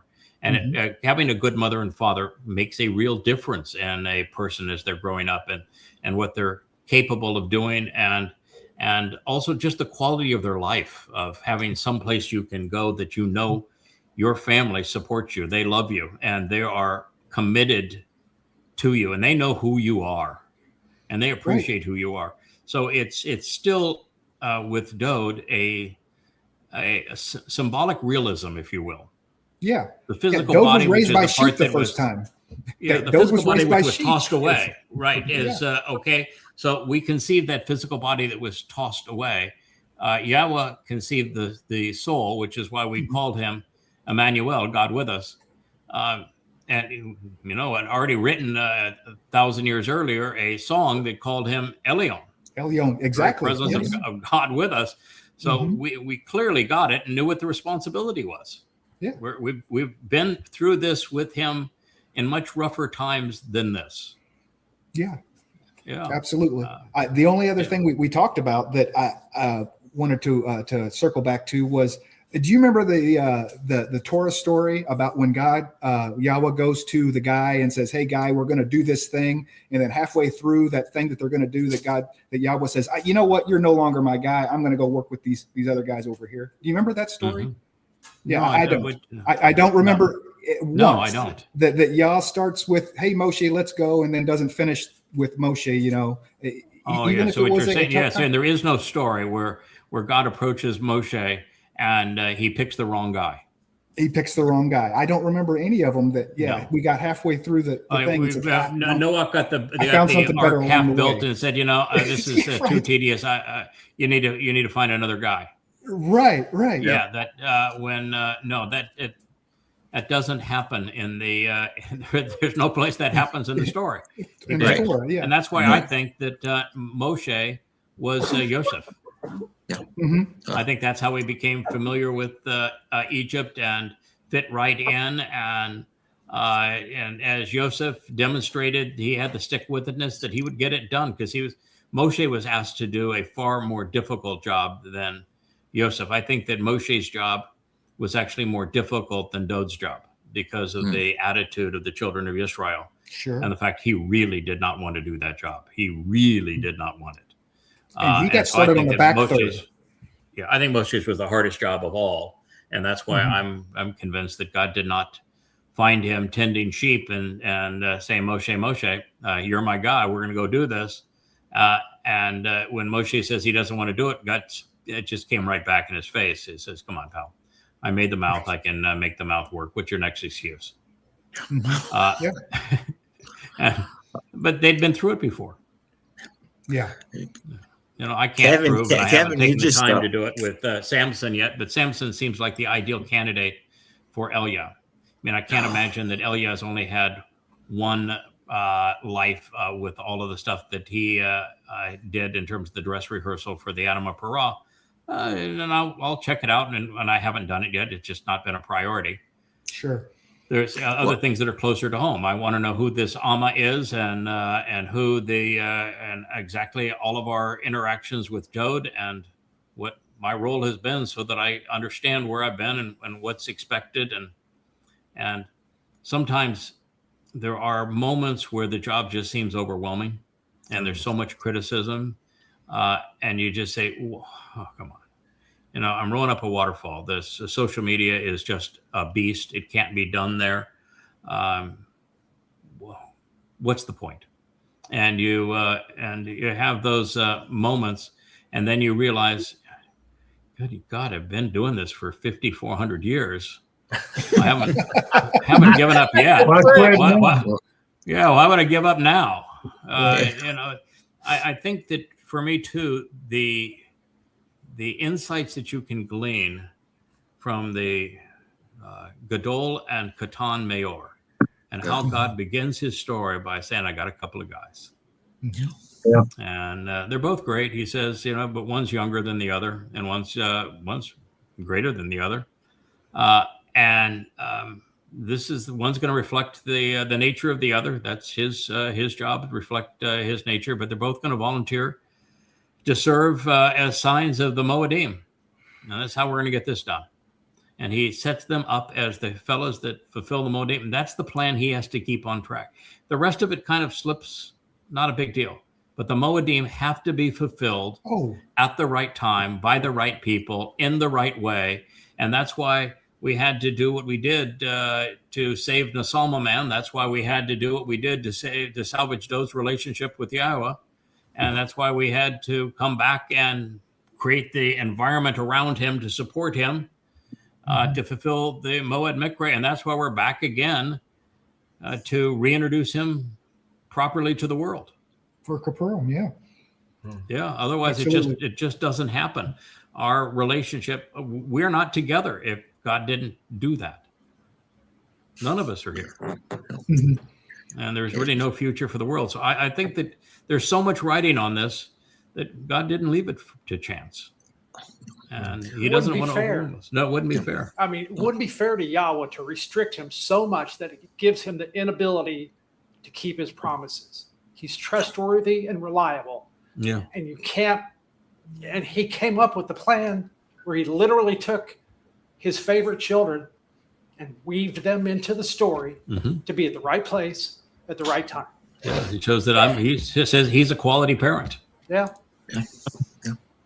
So when I came up with this the first time, you were immediately, okay, yeah, that makes sense. He's going to keep his word. Yeah. In fact, I think you were even there when I figured out how it worked, because I was so frustrated because I couldn't understand the way this works with time. Yeah, well, this summer we kind of been bouncing back and forth. It's like, why does it always appear that it's kind of the same characters show up at the right place at the right time, and everything works out? but you can't go back in time. So, Right. then you say, okay, well, you start with Chanukh and Adam, then you're not going back in time. You're just reinserting people in the right places in the timeline with whatever they need to know to get the job done. Which is a great reason that Yahowah plays favorites, because he knows who he can trust and rely on, even if they don't understand it themselves at the time, and they work their way into it. Yeah. What Kevin just said really just sums up in a very brilliant way why Yah wouldn't pick a putz like Paul to do what he did, or an Akiba, or a Muhammad. It just doesn't work like that. It just justifies all the work that you've done. And no, you've got to stay on script. That's the key. You've got to stay on script. If you're reading the Torah and prophets, even if you wrote some of it, you've got to stay on the script. If you're not committed to go where the words go and to recognize Yahweh is consistent, he does not change. He has a very methodical approach to how he wants things done, and you're to reflect that approach. Then things go well. And if you want to color outside the lines, they don't go well. I mean, you just can't color outside the lines if you're going to do this job. Yeah. I'll give you an example also, one of the most that I still find head turning, but it makes all the sense in the world, is when you figured out and put forth the opinion and theory about Shem and Dowd, and the whole issue about what being anti-Shemitic is, and the way Yah views him, not just him, but his son. So, and just the way history is played out about what being anti-Shemitic is and what has transpired. Yeah, think about how far Dowd fell. And he fell way before the Bathsheba incident. He and God were not talking. And it actually transpired. It may have been, the incident that may have triggered it is when Dowd got all mad at God for killing the fellow that tried to interfere with the picture God was painting of how the bull was going to pull the Ark of the Covenant into Jerusalem. And he interfered, and God killed him and for ruining the story. And Dowd had a conniption fit, and that may have been the triggering event. But from that point on, until Dowd starts writing his Psalms again, Yahweh and Dowd were not on speaking basis. And Dowd on that the 51st Mizmowr, he really sinks to a low. And that letter that he wrote to get Uriah killed is one really despicable piece of work. And yet Yahweh continued to love his son. He knew he wasn't talking to him. He was disappointed in him, but he continued to love him through it and gave him the support that he needed to get back where he needed to be. And I just think that's so exemplary of who he is and why we don't have to fret what we're being asked to do. God's expecting us to have moments where we slip up. Dowd did, and he didn't give up on Dowd. What he did, he didn't forgive Dowd, and he didn't give up on Dowd. And he didn't to pretend like it didn't happen. He figured out a way to solve the problem. And he couldn't solve the problem through Nathan. He heard Nathan, but he didn't respond to him. He needed to send somebody in that he'd have to listen to. And the only person that Dowd would actually listen to is the person who would do what Dowd was being asked to do. The closest thing that Dowd had to an equal in terms of the sacrifices that he would make along the way. So when I look at it from that perspective, what I see is a father that knows exactly how to resolve these kinds of issues, and he did it in a way that worked out for everyone.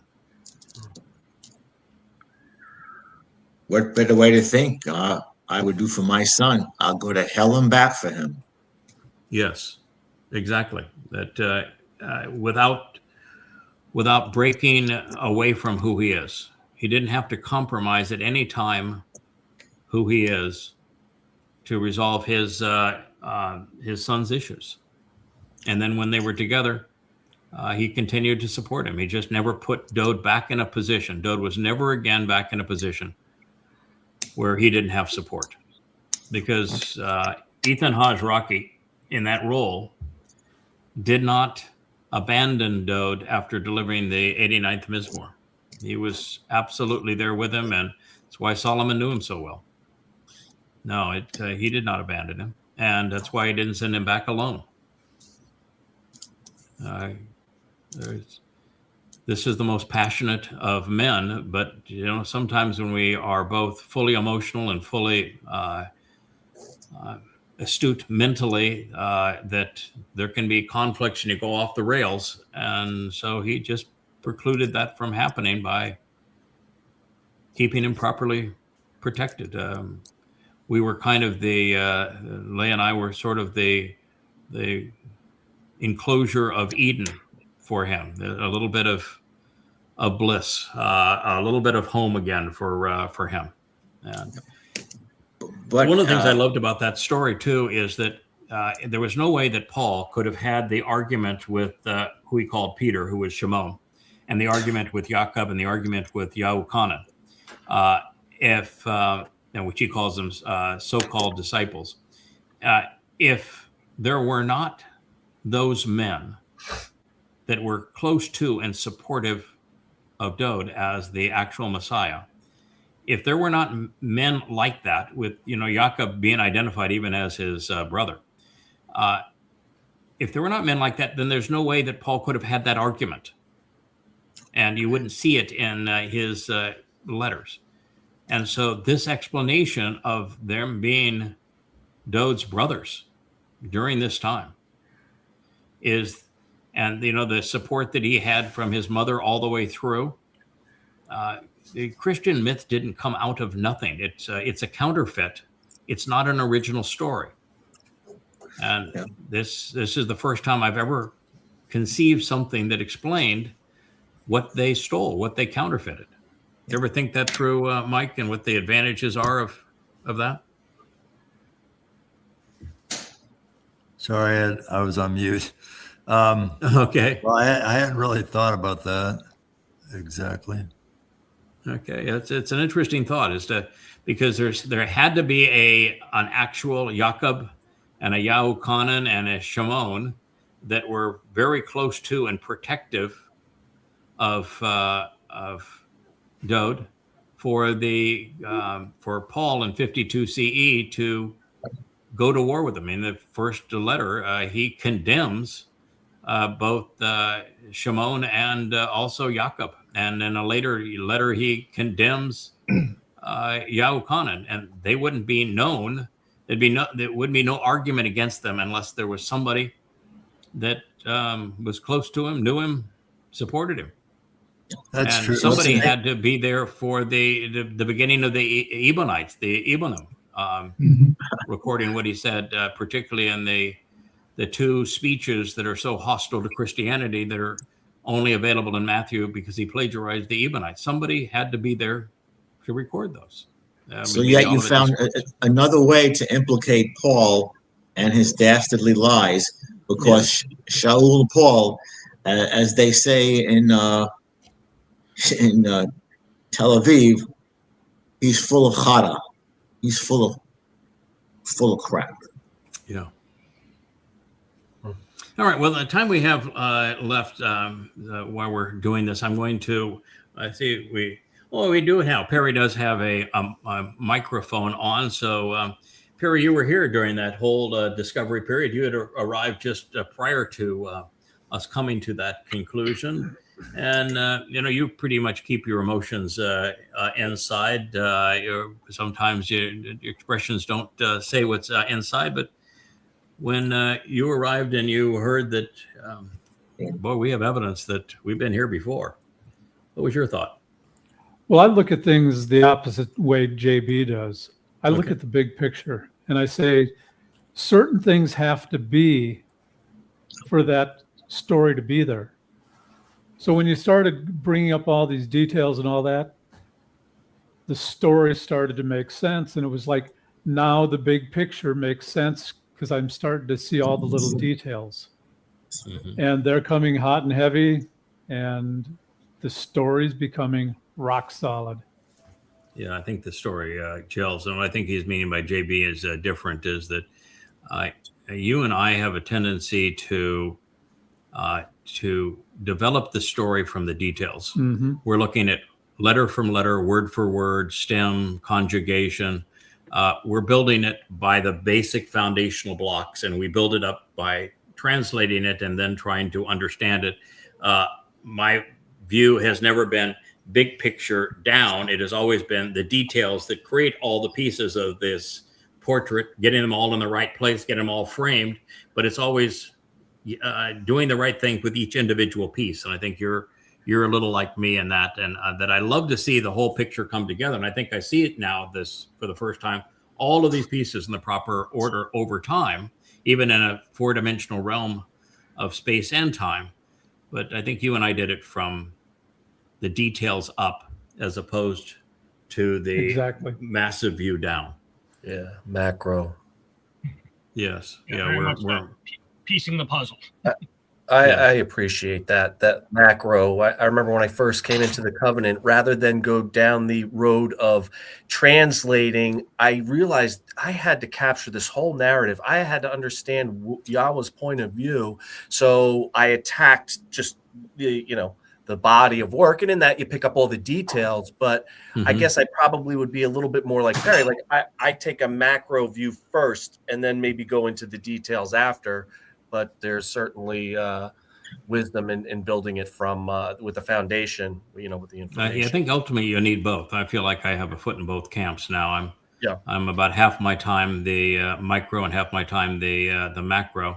Sure. I still get my biggest charge now is when a detail helps to put the another piece of the puzzle or portrait in the right spot, and you have it perfectly shaded in the right vantage point.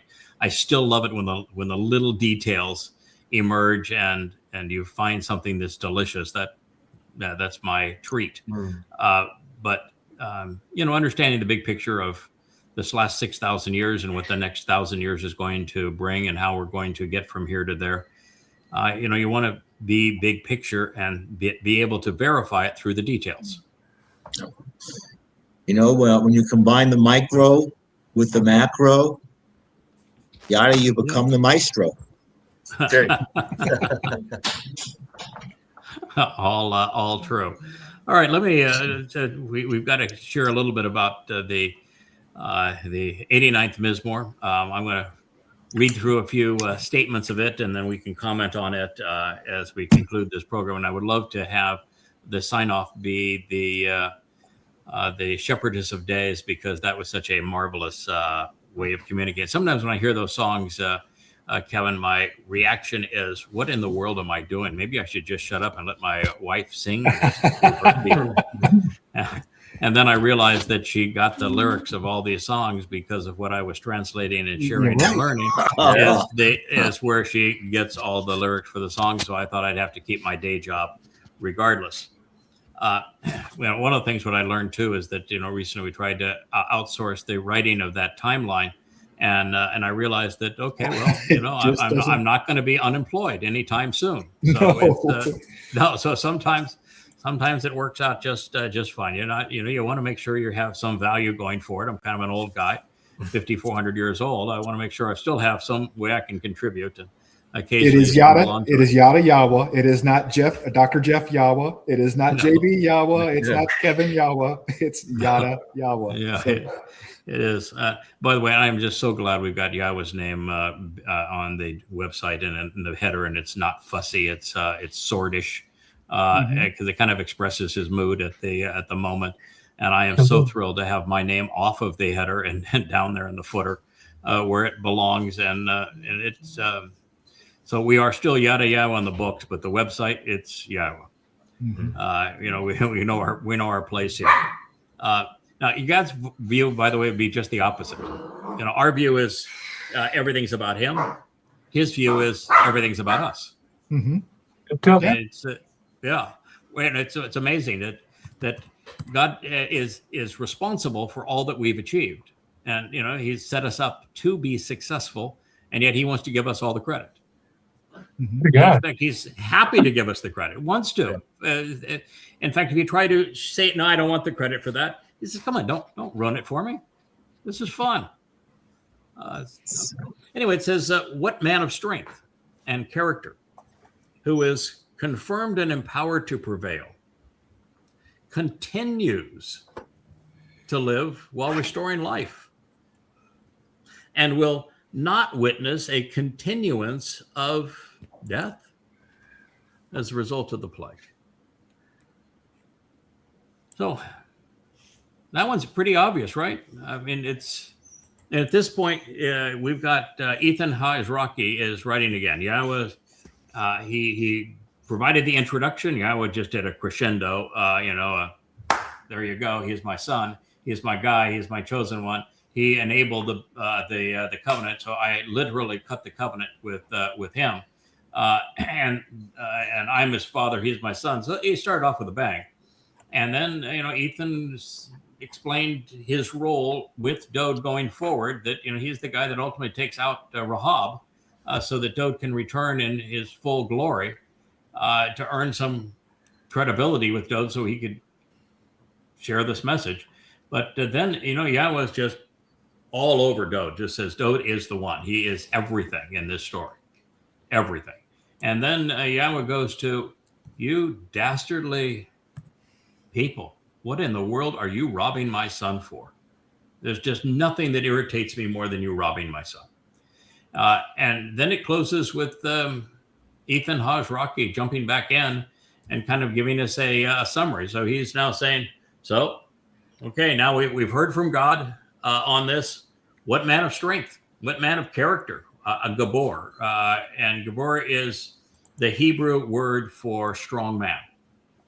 It's the basis of Gabor and Gaborah and Gabriel. That's the same word. So what man of strength and character, God's already called, by the way, in this very psalm, his Gabor. But what man of strength and character who is confirmed and empowered to prevail continues to live while restoring life. That means that when he would, has now, but would then sacrifice himself, his body as the Passover lamb, it didn't cost him his life. He didn't die. The body was sacrificed. Dowd didn't die. This myth of Jesus, he died for your sins. Well, no, he didn't. Well, first of all, there's no Jesus, but the person who fulfilled Passover did not die.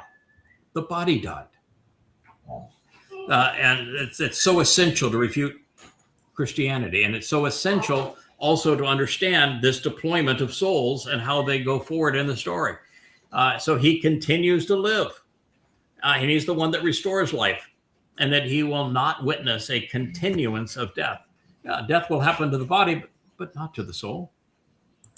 He delivers, now speaking of Yahweh, he, as in Yahweh, delivers his soul, rescuing and saving his persona, his consciousness, from the hand and the indulgence of Sheol or Shaul. So it is Yahowah who would and now has made certain that Dowd was brought out of Sheol, and more importantly, he rescued Dowd's reputation from Shaul. A brilliant use of the word that can be conveyed either way in this circumstance. He delivers his soul, rescuing and saving his soul, his persona, from the hand and influence of Shaul. Pause now and consider what this implies. God, if we'd only had Jews 2,000 years ago who thought about that. Yeah, right. Or even today, Christians that would think about it. Yeah. Now, this notion that Dowd is, David is, dead and buried, he's in his grave. That's the opposite of what's being written here. Mm-hmm. There's a reason that Paul never quotes the 89th Mizmowr, I can tell you. It absolutely destroys his whole get up and get along. There's nothing left when you know it. And he goes on to say, where is your unwavering love and enduring favoritism, which was expressed first and foremost, formally from the very beginning, my upright one and Lord, which you promised to Dowd. Your unwavering love that you promised to Dowd, your favoritism that you promised to Dowd, in harmony with your steadfast commitment to being trustworthy and reliable. Psalm 89:49. Very clear that this begins by saying that Yahowah is loving and adoring and devoted to Dowd, and that he is honorable and can be relied upon pursuant to Dowd. And now it's concluding by saying, if you're going to write Dowd out of the story, then who is the recipient of your love and of your trustworthiness? And there's part of this too that just tickled me fancy, because I played the card, God is not a Lord, he is a father, and which is true, he is a father. But there are times when Dowd refers to Yahowah as my Lord. There's times when Isaiah does it. There's times when Moshe does it. And here, if I'm right about co-authoring this, I just did it. And you have to come to grips with, is there an appropriate time to use that kind of a term with Yahowah? Now, you would write Edom the same way, which would be my upright pillar. It's a little awkward to say the upright pillar of and my foundation. But what I came to realize when we saw Leah, as in the mother of Israel, of Yehudah anyway, refer to herself as Asher. And then the 31st Mashal, where Dowd is expressing that his mother, this M, who birth mother he hated, so this is a very different person, is Asher, and she's the greatest among women, and that she is rather extraordinary in this regard. And so she's referred to as Ashar, and her husband, in the most favorable light, is referred to as Baal. And then you go back and you read that Yahowah tells Israel, I was Baal to you, in a very positive sense. I mean, I was your husband, is what he's saying. I was your husband. And so you realize that in the right context, it's particularly for the time. Like if you go back 40 years ago, 50 years ago, it was very customary for us as young people to refer to an older person as yes, sir. Yes, sir. Yes, ma'am. Right? So we did. It was a sign of just respect. And Lord would be a sign of respect in the sense of that's how the term was used. Kings were called lords, and Yahowah, he, so long as you know his role is to be a father and he is our God, and that he has a name, Yahowah, that's what they did. Occasionally there would be a Lord, and you realize that when God used Baal, speaking of himself in his relationship as a husband in the covenant relationship with Israel, that the term isn't all bad. There's husband is a good, positive connotation. And here, upright one and Lord is meant, whether it's Edom or Adon, it's meant respectfully. And so then you get to the realization that while Baal is used as a false god as well, and Satan is acting like a lord, isn't it a corruption of an otherwise good term? That's That's Satan's modus operandi. Mhm. Right. And that many Hebrew words have a dark and light side, and they play off each other quite well as with a dark and light side. So, you can't work around every time that someone like Yahowah or Dowd or Moshe, here now Ethan Hajraki, uses the term. And I don't think they all meant the term in the very complex way of you're the foundation and upright pillar of the tabernacle. Don't you think it's the same? The difference would be that a lot of people would say Lord and Master is like a slave relationship. Mm-hmm. So That's what they're implying. Yeah, bad. Yeah, but saying at the time, Adon was very much like calling somebody sir. Yes, sir. I find myself occasionally when I'm talking with when I'm going to engage in a conversation, I say yes, sir. It's more just like I get it, and okay, I respect your position on this. I accept it. That's where we're going to go. It's like a private talking to a general. It's yes, sir. I understand what you've just asked. It's almost a way of saying I acknowledge what our relationship and what you've just asked. Anyway, I just think it's interesting, and it's one of those things where I'm quite certain that I went to too much of an extreme, where I recognize that Satan does want to lord over us and has coveted the term to become the Lord God of religion, but that Baal isn't always negative.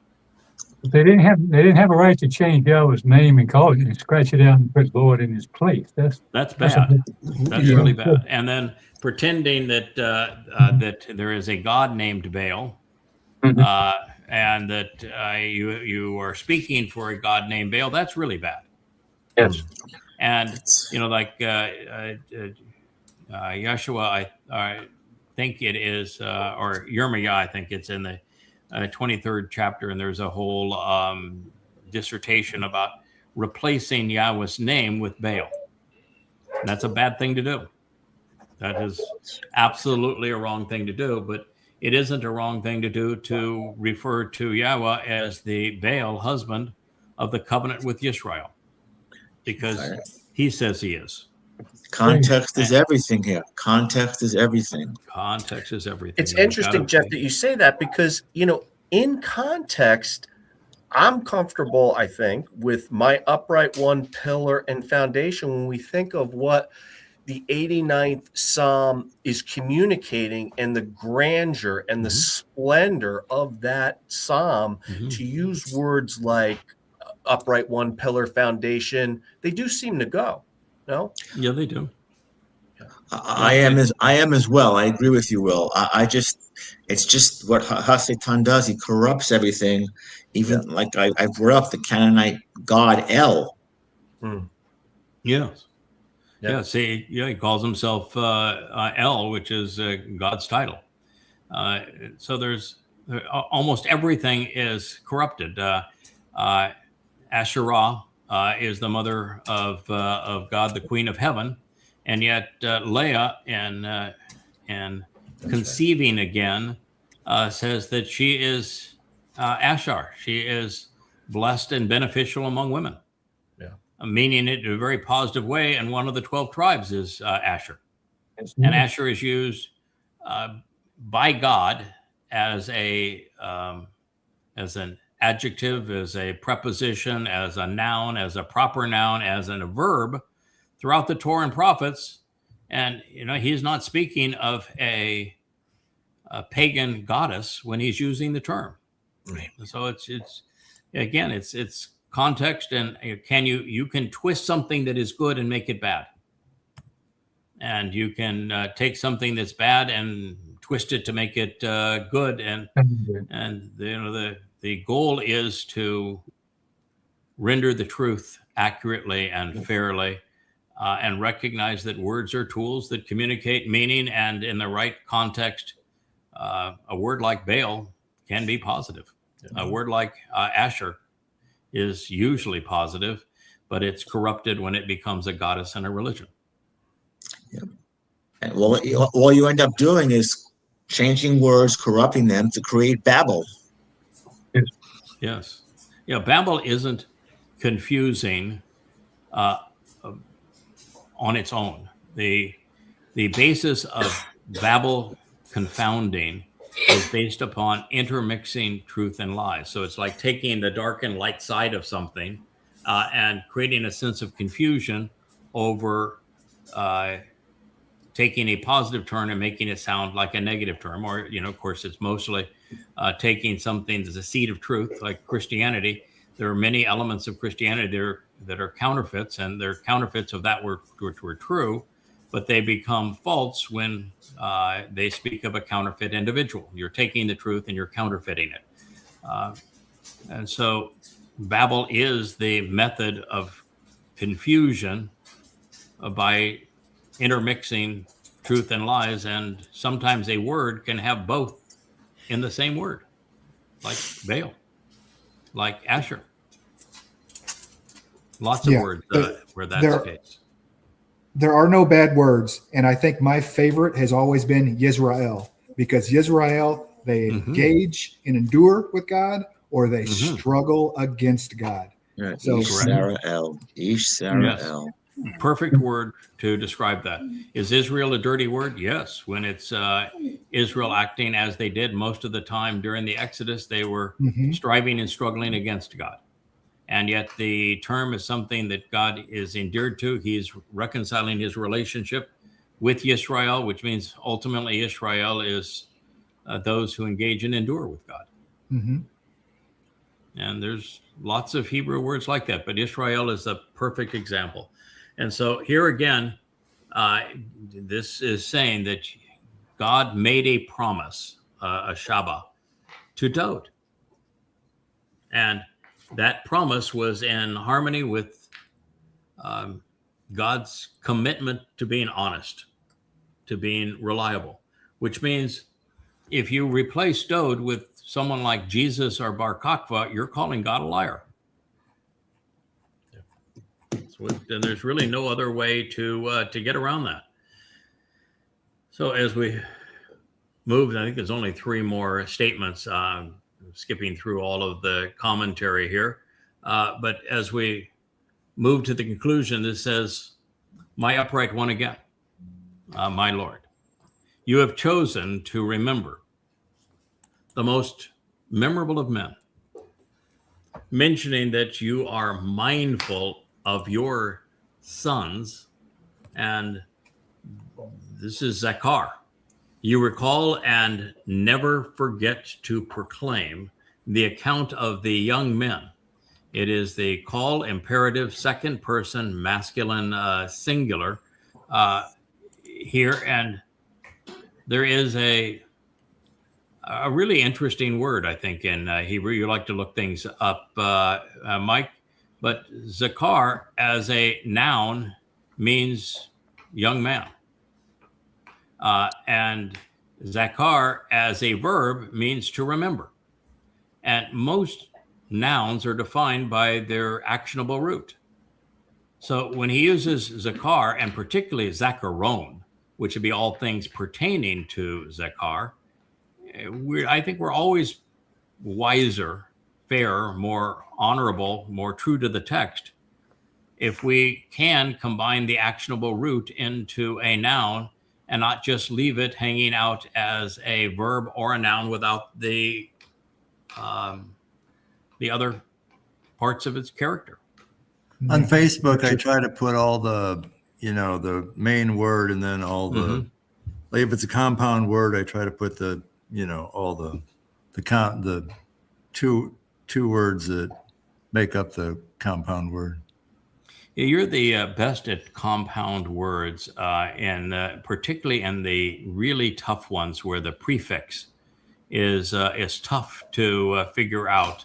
But you're also really good at where Strong's may say, and this is the root, and you say, I don't think so, because there's another word, a verb that's spelled exactly like this, with the exact spelling as opposed to 2 of the 3 letters, and it takes you in a slightly different direction that I've always thought is interesting, and you've done a really marvelous job all the way through with the books of saying, yeah, that's what it says, but maybe you want to think about this because it leads in a slightly different direction that is usually better. Tehillah is one of those. Yes. One of the words is usually translated as pray. Yes. Yeah, but that's not what it means. No. It's part of it's either to intervene and act as a mediary to resolve a problem, and then there's what's the second aspect of it? Do you recall? I think it's based on Palah, PLH. Yes, and I agree with if you. Look at Strong's, it says it's based on PLL, which is to intervene. Right, and PLH is what's the definition of it? That's like to be set apart. Yeah, that's it. Okay, and then the T part of it. Without my notes, I can't tell you the word. Yeah, no, I know. But the difference was to be special, to be set apart, to be uncommon, and even if you're to blend the two together, to be distinguished by your interaction that resolves some kind of an issue collectively, that is such a powerful concept, and when you define it with the blend of those things, it always fits the sentence better than the unsupported pray. The T part, I don't remember the word. I can look it up. I mean, I've got it. But it can either mean like you have a desire to do it or you're abhorred by it. So it has the positive and negative meanings, like a lot of Hebrew words have a light and a dark side. Yes.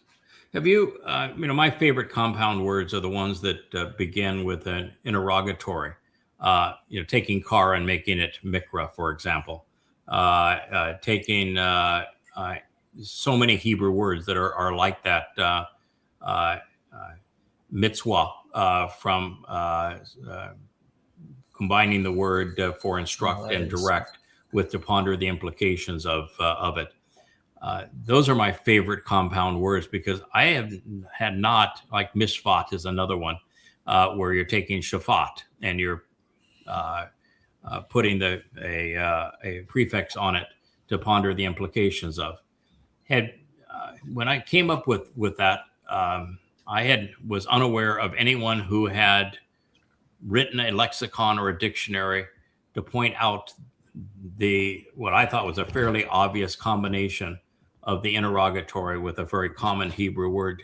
When you've studied your words, have you found anybody else that has done that?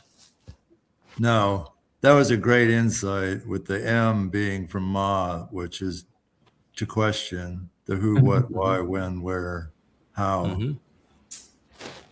And it makes things like Mikra versus Kara. We know the root of it is Kara, but why did they put the either M-A-H or M-Y? Why did they put the interrogatory to it? Because the thing that separates Mikra from Kara is us pondering the implications of these invitations to be called out and meet. And that's where we come to know and understand. Exactly. Yeah, there's so many words that are like that. And many, many, many Hebrew words are compounds of common words. Ish, Sarah, El is such a great example. Ish being the Hebrew word for individual, and Sarah is Abraham's wife, but the name can mean to endure, to engage, but also to struggle and wrestle, and El being begad. But many of these words are marvelous studies in what they mean, and when you take them apart as the compound word, then you've got something. One of my favorites is, and I've never heard anybody do an analysis on this either, but there are about 10 Hebrew words that have the suffix on at the end of it. Shabbaton is, of course, the most famous of them, but so is Elyon is another example of this. When Yahowah is introducing Dowd, he uses Adam, and it's followed by On.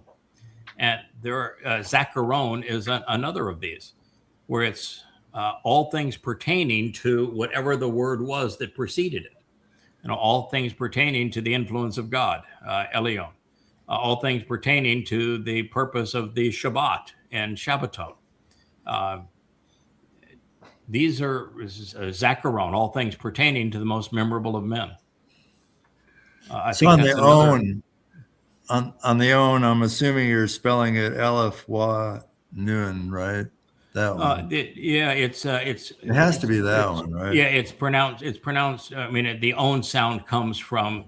There is no supply for the O other than the Wa, so it's a Wa Nun that creates the conclusion of it. So we write it OWN as the Wa Nun, and the Wa would be the symbol of water, of course, and assuming not water, but the tent peg, and the so it's the tent peg plus a child or a sign of birth.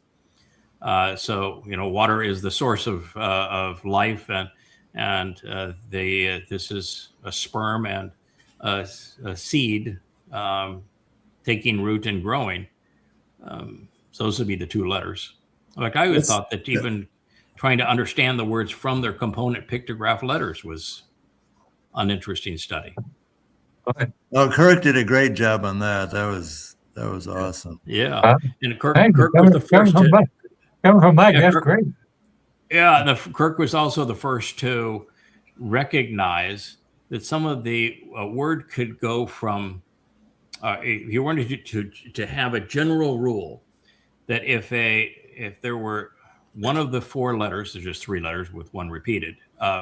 But if one of those letters that comprises Yahowah's name, the Yod, the He, and the Waw, were in a word, and if the other letters in the word were leaning towards it or looking towards it as you wrote them right to left, the word was usually positive. And if they were leaning away from it, then the word was usually negative. And most Hebrew letters lean from right to left. So it would be a word that would begin with a letter in Yahowah's name and then end with another letters that were not in his name. Then they would typically be looking away from the letters in Yahowah's name, and they would usually be negative. And if they looked the other way towards the letters in Yahowah's name, they were typically positive. Even a goy could come up and look at Yahowah, and you'd be all right.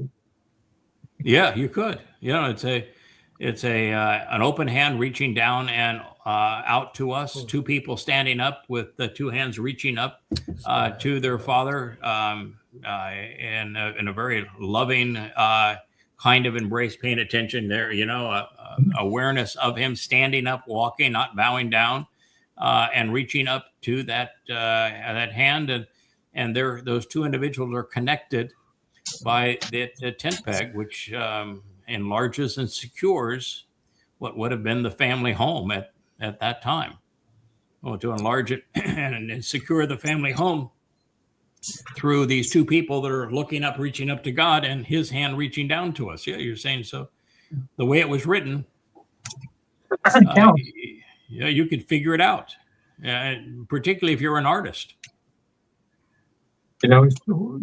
Just to conclude for the audience that's listening, it took me about 20 seconds to look up Zachari. It does say young male child. Yeah, it three places to find it, but there it was. Sure. Yeah, there it is. Zachari is a young man, and Zachar as a verb is to remember. Yeah. And since there's very few Hebrew words where the verbal root in Zachar and Zachar are written exactly the same in Hebrew, there's no distinguishing between the two of them. It's unconscionable based upon all that we have studied, where you wouldn't combine the verbal actionable meaning into the noun, which becomes a memorable man. Yeah. And it changes your understanding in a lot of places where you realize, who the most memorable men are in God's story and why they're memorable. It really does. Yeah. So then this says, my upright one and Lord, you have chosen to remember the most memorable of men, mentioning that you are mindful of your son. Those who work with you are dishonored and disrespected. They're insulted while taunted, held in contempt while slandered and abused. Boy, isn't that ever true? I mean, you look at the history of those people who have worked with Yahowah and conveyed his message to a person. They're all chewed up by everybody and their presence. It is probably the most thankless job ever, toughest damn job ever. And it says in a demonstrative and intense manner, lift me up and bear through me, forgiving by carrying away in me with my body all the many people and the great family. So here is Ethan Haas Rocky saying, yeah, this tough damn job. And look what happened to Dowd and how he was disrespected and would be disrespected. And so that, all those who work with you, universally, no exceptions, they're dishonored. If you're popular, it's for darn sure you're not working with God. Everybody loves you. You're an influencer with millions of followers. You can rest assured you aren't speaking for God. So Benny Graham didn't read this one. Yeah, that's right. So yeah, this is it, man. If and Ethan you got knows a big crowd in Coliseum to say you're in the wrong job. You're in the wrong job. So Ethan knows he's done it before. He'll do it again. Those who work with you are dishonored. They're disrespected. They're insulted. They're taunted. They're held in contempt. They're slandered and they are abused. And that is the way it is. And the more you learn about Yahowah and the more you go where his words lead, like that's why I was pushing this most difficult understanding of how God can redeploy and chooses to redeploy his favorite souls, because it sets this job up to being exactly that, taunted and insulted and mocked and all of that sort of thing. That's exactly what they're going to do with that kind of information. But it's our job to go where the words lead, and that's what the words say. And so he's saying in a demonstrative and an intense manner, now lift me up, bear through me. This is a tough job, but together we can make this go. I can make this work. I can even provide forgiveness and a collaboration with you. If you're demonstrative in your enablement and your support and pronouncements regarding me, we can carry away the religious guilt. We'll make this happen, he's saying. And doing so with my body, which is precisely what Ethan would do. He is the man from Edom. He is the Adam of Paran. He knows it. He has made that really clear, even in this Mizmowr. He knows who he is, and he knows that he has a job to do, and that job does not end with getting Dowd back on track in his relationship with Yahowah. That's just the most important step along the way. And he recognizes that so long as it's with his body, no big deal. Happy to dispose of that. All the many people and the great family. So he wants to have forgiveness provided through his body, no matter how difficult the job is. And he says, this is because those in opposition to you, Yahowah, they are confusing. They are unable to think. They cannot convey thoughts properly, and thus they're insulting with their belligerent and bewildering derision and improperly discerned contempt. They're there to discredit. They're there to abuse inaccurately and irrationally, portraying, thereby defiantly insulting, creating myths regarding the very footsteps, the stance, even the recompense and reward as treacherous foes of Jacob. to deceive because of your Messiah.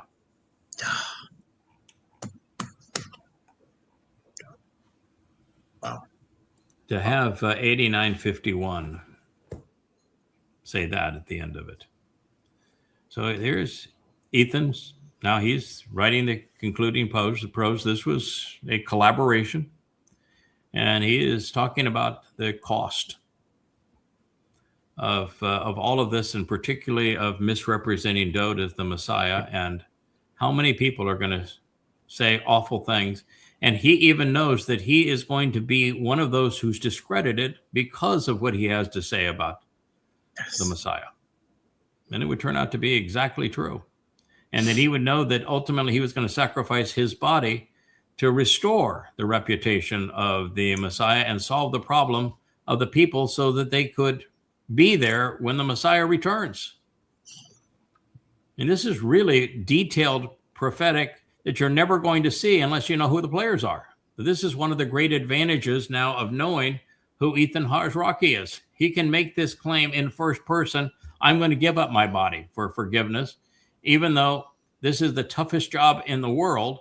And part of the reason this is so tough is that particularly among Jews, but among everyone, they've all focused on discrediting, taking away from Dowd to create religious myths, whether it's Muhammad or Bar Kokhba or Jesus.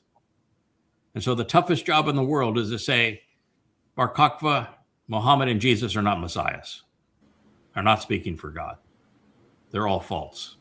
It's all about Dowd.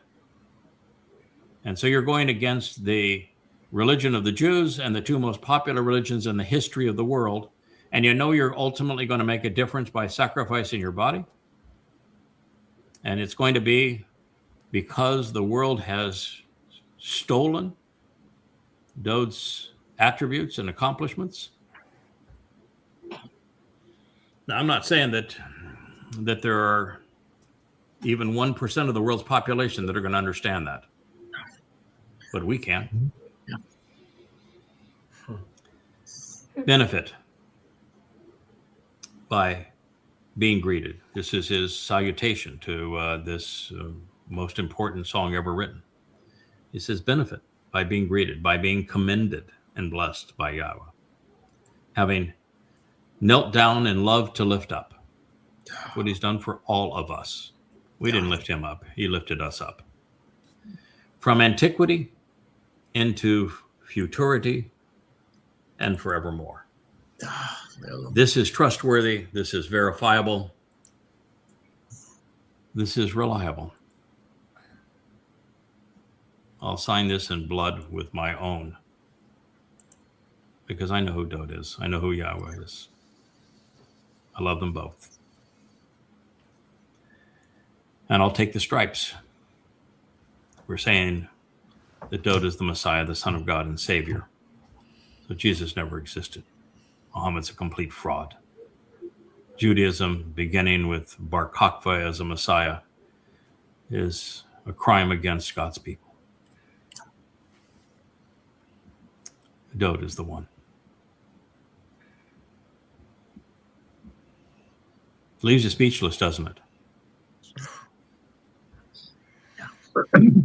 And it's even more, it's just, I say that this might, to saying, as it relates to coming back and another life to fulfill this last promise.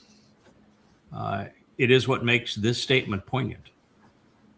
Or you can say, I'm going to give up my body. I will do this. I will do what is necessary to enable the recompense to be paid so that we can resolve this problem of your family betraying you and your beloved son, the Messiah.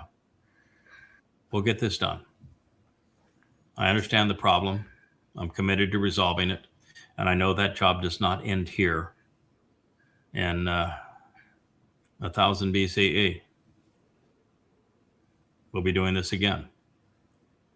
Not once more, not twice more, 3 times more. And so even in the the conclusion of this song. It begins really as it ends. That while co-authoring this song with Yahowah 3,000 years ago was probably the most important thing I've done in my long existence.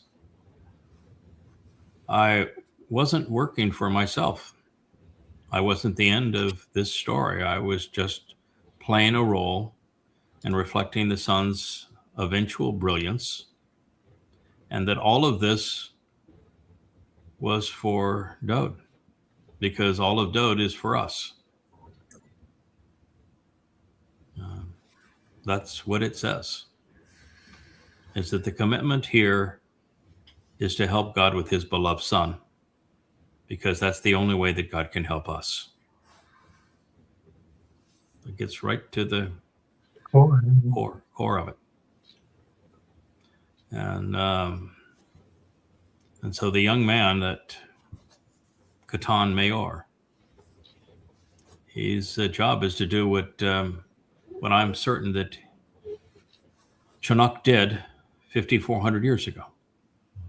And what did he do 5,400 years ago? There's only one way that Chinook could have come to know Yahowah and earned Yahowah's trust so that Yahowah would take him. Only one thing. There's only one possibility. You can run every scenario through your head, but there's only one.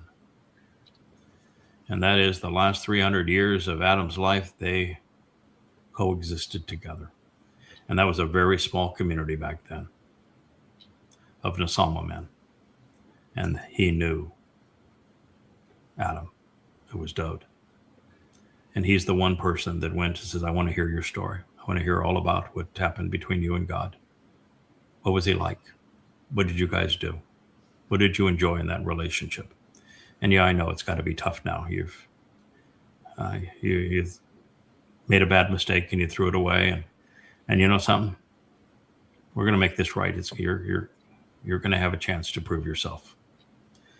But learning about Yahowah from him, it's the only way he ever could have learned about Yahowah. And then supporting, as much as God loves Dowd, his beloved son, supporting Dowd, the way it had to happen. So that's how I read this, is that we didn't go back in time, but we were there at this time. And that I knew by the way this thing is introduced and the way that it concludes, that the reason I could do at this time what Nathan could not, and what Yahowah could not. Yahowah couldn't talk to him directly. And Nathan couldn't get his attention.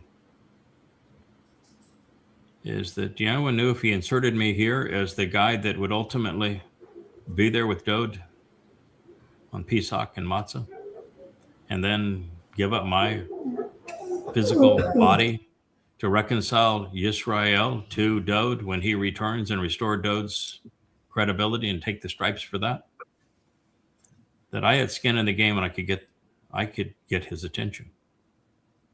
I could say, listen, I know who you are. And now you need to know who I am, because together we're going to make this work. And this is why we're going to make it work. And this is how it's going to turn out in the end. That's how it happened. So that's my take on it. I've been doing this a long time, a quarter of a century. And that's where God has taken my understanding it. And I don't think I've ever been more comfortable with this realization. It went from being frightening to me because of the vulnerability of it, the very thing here, you're going to be slandered and taunted over it, to total and complete comfort. Mm-hmm. Because you're now prepared to handle it, and you know that you've been through it before. It worked out fine then. Worked out. Young man, it may be a quarter century now, but young man, it's really 5,400 years, sir. Yes, it is. We've been doing this for a long time. And with each passing day, I realize more and more and more of what we have done in the past. And that this is not bragging by any stretch of the imagination, because it's strictly a support role. nothing but really a projection of Yahweh's love for his son and for his people. And he just found a person that had the mental acumen that would be able to understand the picture and had the tenacity that he was never going to give up. And he had a kind of personality, was super judgy, so that he would go through the material and render conclusions quickly, and that would remain resolutely rational. I think, Mike, that's one of the things you've seen in the writing from the beginning. We came up with a standard operating procedure, how we were going to do this. We've never detoured from that in any way. It's the exact same systematic approach every time.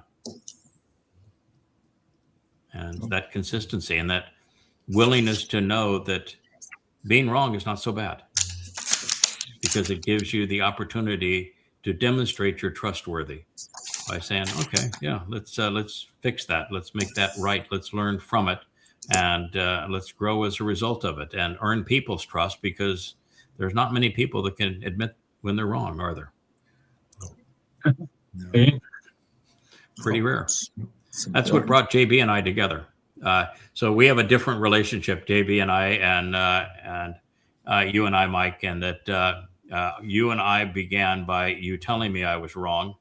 And JB and I began by me telling him I was wrong.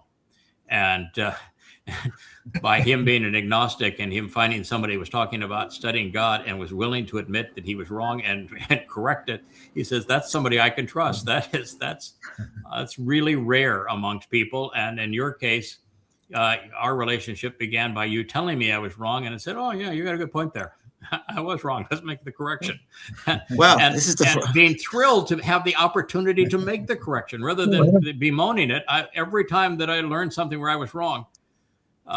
In fact, I would say that you were the person, and I hope we can do this program together when we come to it. You're the person who turned a portion of my world upside down. I had made a mistake, and I was calling Shabuwah a barley harvest. And the reason I was calling Shabuwah a barley harvest is Yahweh constantly says that Shabuwah is a result of Teruah. That Shabuwah really is a Bokurim harvest. But Bokurim is absolutely a barley harvest, and Shabuwah is absolutely a wheat harvest. And the timing of year and everything else proved that.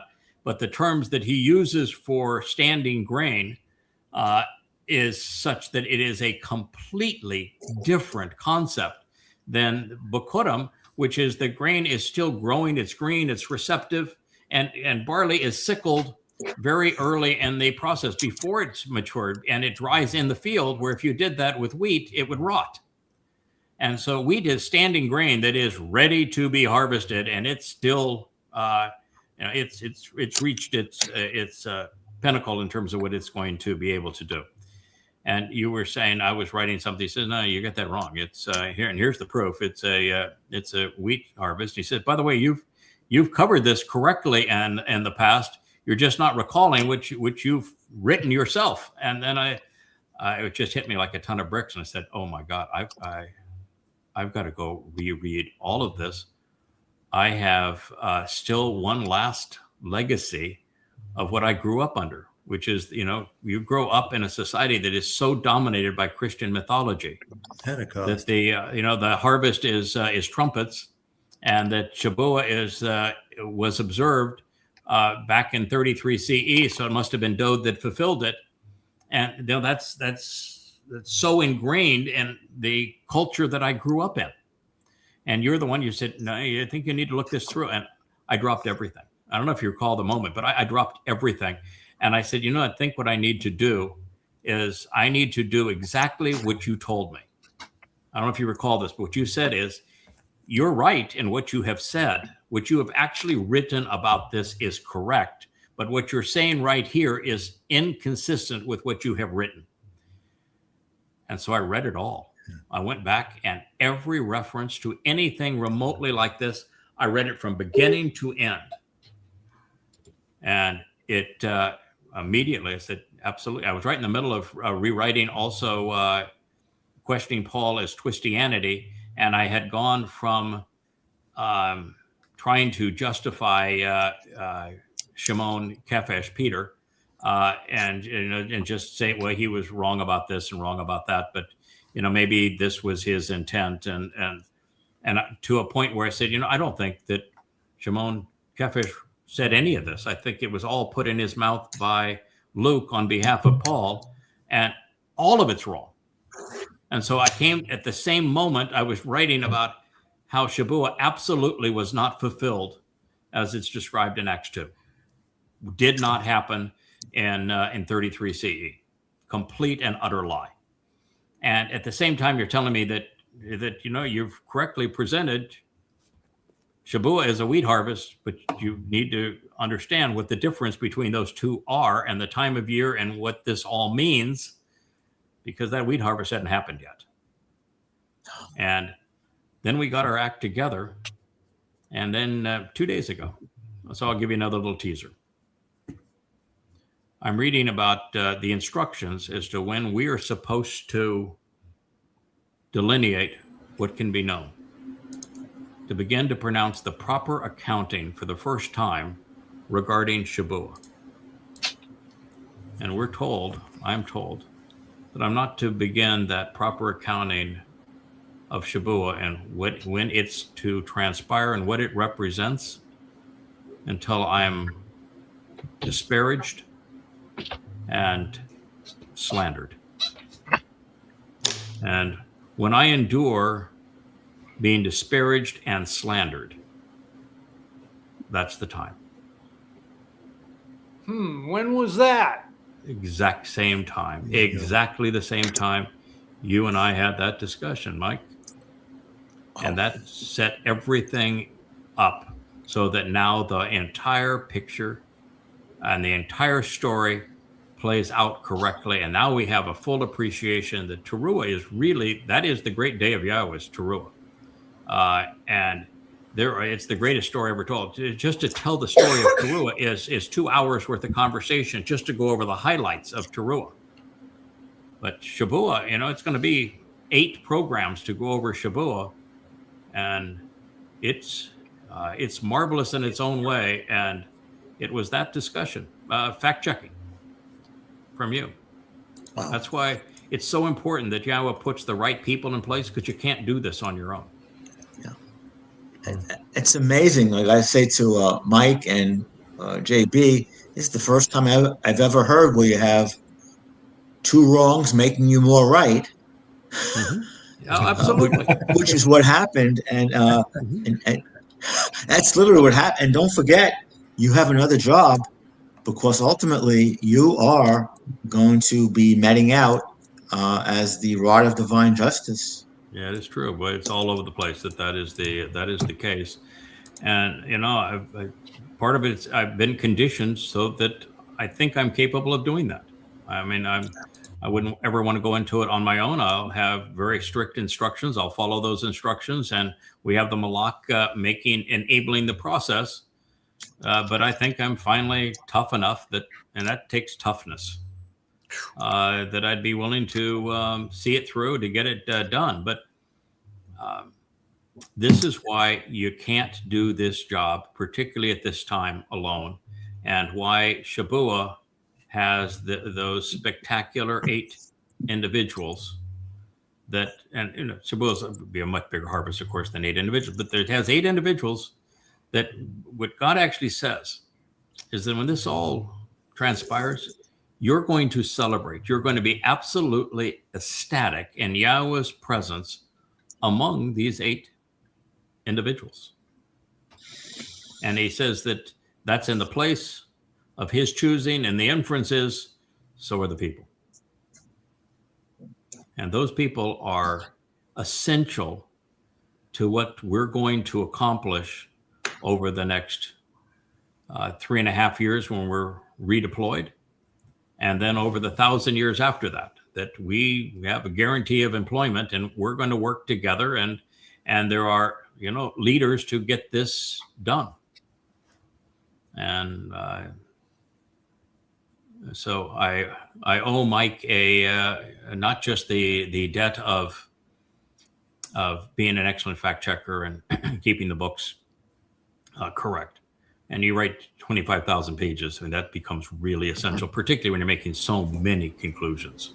No one's ever made so many conclusions about God, so it's nice to have a fact checker. It gives you a level of confidence too. But that particular email or note from you was probably the most important that I received, certainly in the last 5 years, and maybe the most important ever. So that's how it works. You've been melodied. No debt. It's been fun the whole time. It has been. Oh, it has been, man. And it's it just it's the best job in the world. And in fact, the fact that it's hard and the fact that you get a lot of grief by doing it, that endures you to Yahowah. So you're having this sense that when we're done with this job, we are all going to get the group hug. And you guys can see, I'm really, really pleased with what you guys did. You stuck it out. You saw it through. Look at the stuff you figured out that no one had ever figured out before. Look at all this stuff. I mean, just amazing. And I don't think he's going to rub it in and say, you missed 99% of what was really there. Congratulations on the 1%. Yeah, that's not good enough.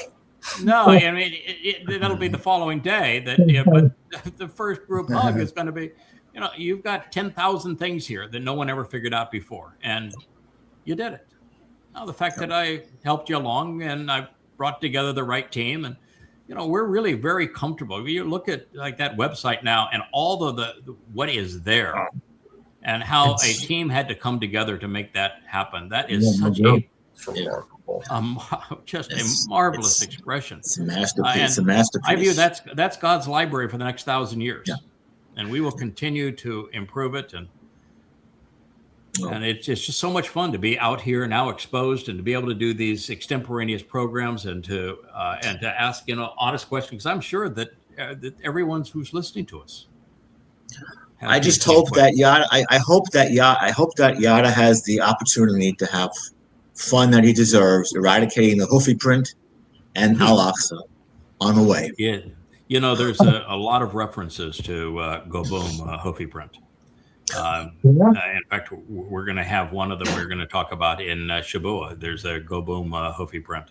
And we've already had this conversation with Yah. I said, I'm allergic to that kind of stuff. I'm happy to do what you want me to do, but I know you're open to negotiation, and I think I'm asking you to do something that you're already committed to doing.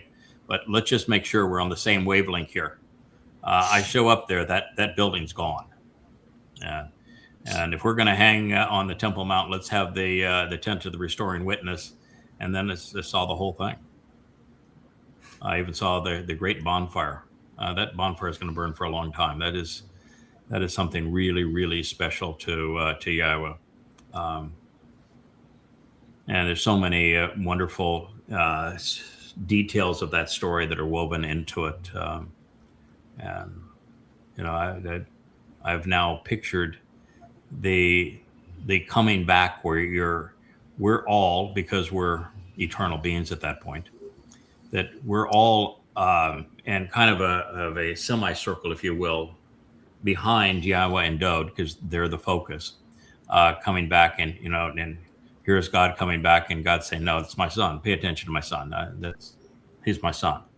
And so you have Dowd being the center of attention. Even coming back with God, Dowd is the center of attention, and we're there as support. He's our God. He's God's son. He's our king. We're here to support, and we're here to applaud, and we're here to enjoy, and we're here to cry, and we're here to sing joyously. But that's what we're going to do. Even the soul of the Adamah Parah gets to come back as part of that group. It's going to be marvelous, man. So we have gone our hours. Thank you, Mike, for 3 hours. joining us and for enduring all of this. Sorry to put you on the spot with some of those questions, but I think it's interesting for people to have a unscripted Q&A on things that are challenging. And, we're here to be honest and open, and people can tell that if you're genuine or not. That's the advantage of turning on the lights and opening that lens of the camera and doing a live stream, which is every one of our programs. There's not a single edit to any program ever. It's that they get to see if you're genuine or not. Do you really know this material? Are you convinced it's true? Because of the way that you present it, and that we're able to do and get honest responses. So, Mike, thank you. JB, my good friend. Thank you. Oh, wow. Who's that? Wow. What a That's pretty one that one Susie, our is. dog. Wow. Susie says Shabbat Shalom. I would love to show you Wookie or Kara. Wow. They're all sleeping now. I think Wookie and Kara are, Asher's the only one that's up at the moment. Carrie Wookie and Warm. Kara are sound asleep. Dr. Jeff, it was nice to get you relaxed and home and not in the hospital. That's the first time in a number of different programs. Always wonderful. Cam Kirk, we're going to get you healthy, man. You still have a great smile, and your color looks great. You look like the Captain Kirk I've always known and love. Ice and pills. I just want you to feel better and stronger. And Jake, I can see Jake behind you. And Shabbat Shalom, Jake. Thank you for loaning us your father during this program. Sometime you'll have to sit right next to him, and we'll have both of you mic'd up and on camera, and you can participate too. Thank you for the wonderful song that you did on my behalf too. I really enjoy it. And so thank you. Yeah, it was marvelously done. And Kevin, it's you skipped out on the midsection. We could have had 6 hours in today. Right? You only gave 5, but my understanding is that I was still working. You were still working. You were working for Leah during the intermediate hour. That's a lot to do. I'm thrilled, and I talk to everybody here constantly about how grateful I am, and we are, to have you as part of our family and your contributions. You are really become the glue that holds the whole thing together. And just helping out. Yep. Exceedingly appreciative. And Yada, you do express that in a conversation with another covenant member today. We were saying that it just is very satisfying how Yada and Leah really will, give you your strokes and really show their appreciation for what you're doing. And so we appreciate that. Well, thank you. It's genuine. And I have here Rich over to my right. Rich has become essentially my brother. We do everything together virtually, and he never leaves the house. No, he hardly ever leaves the house. Perry is also becoming a fixture and such a contributor here. But had this not happened, I mean, talk about two people just transforming their lives to be of support, to help us share Yah's messaging and to get it out in the time that we have. And it just the selflessness of it all and the quality of the contribution. It's with Yahowah, it's all about attitude and aptitude. He actually seeks out both. It's not just having the right attitude, but it's having the right aptitudes as well. And Rich is exemplary of that.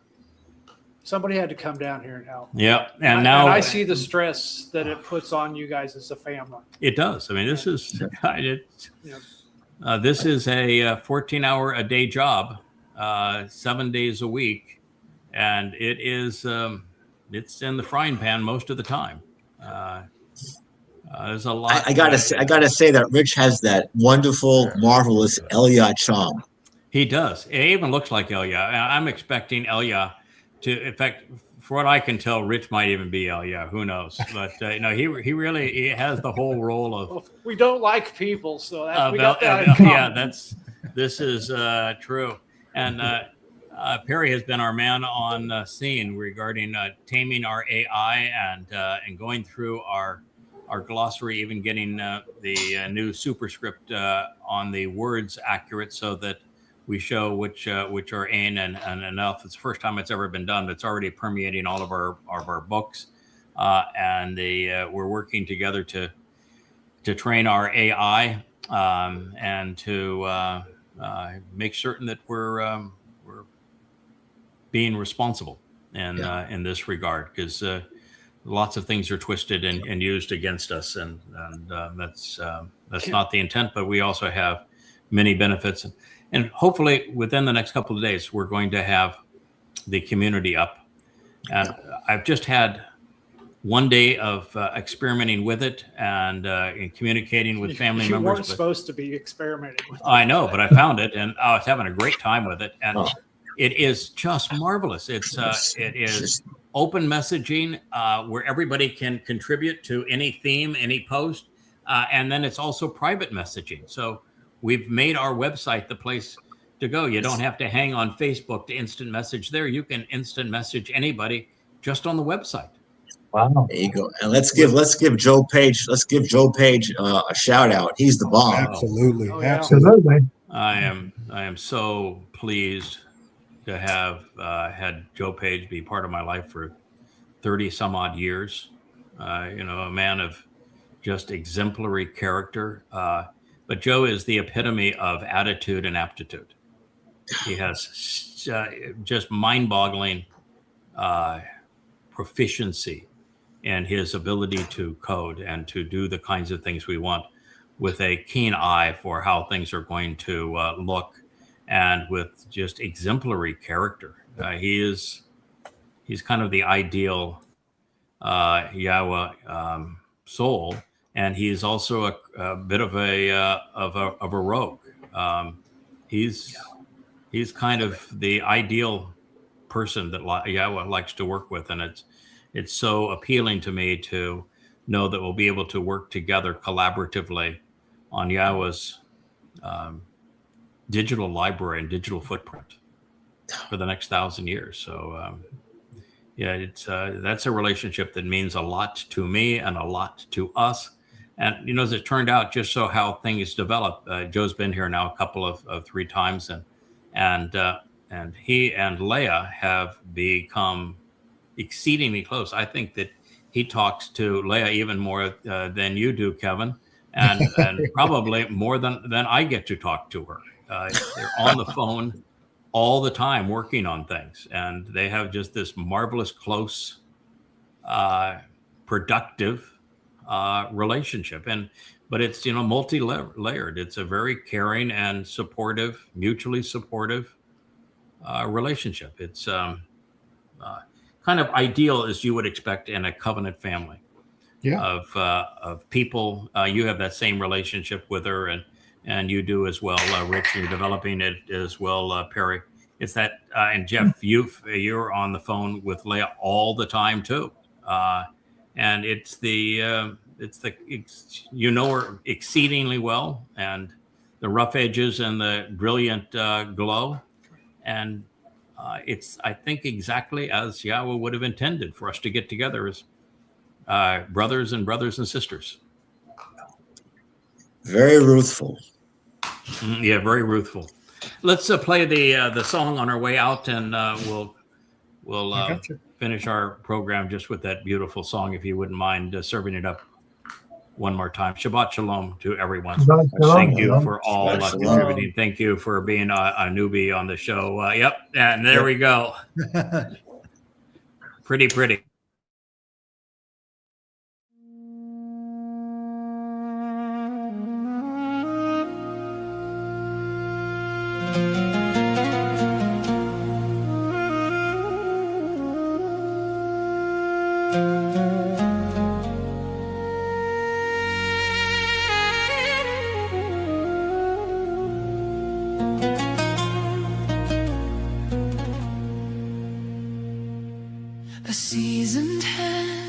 blue veins wraps around the staff of her days. She's walked the path of joy and pain, learned Yahowah's way, not man's charade. No longer lifting millstones with her hands, she guides their steps through roughened land. With Dowd's lamp at her feet, she walks ahead, a daughter of Zion by Yahowah led. Through every trial, through every tear, his covenant promise holds her near. The rod and staff, they soothe her fear. She hears his voice within her ear. Shepherdess of days, yeah, shepherdess of days, guarding younger souls along the narrow way. Not in faith or fear, but in knowing him by name. Yahowah's truth burning like a flame. Shepherdess of days, walking in is the way. Calling out, come home, leave religion's haze. In the Mikuray's light where the family stays, she takes her stand. Shepherdess of days.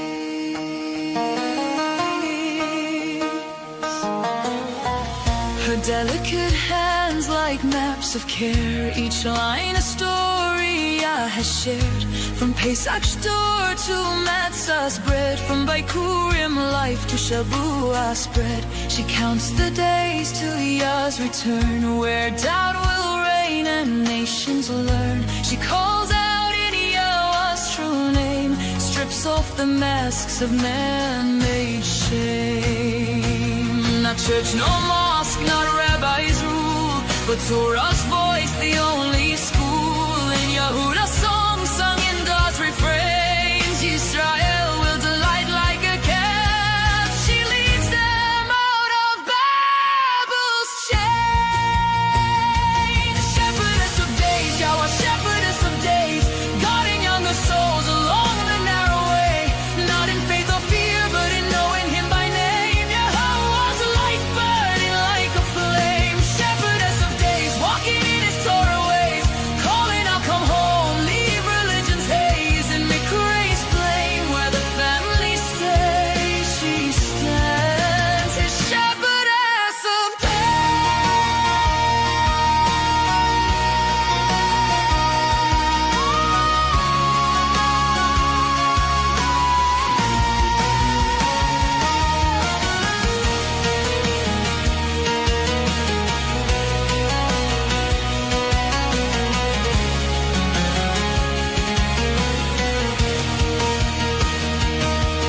In the voice of the moonlit breeze, she hears Yahowah through the tree.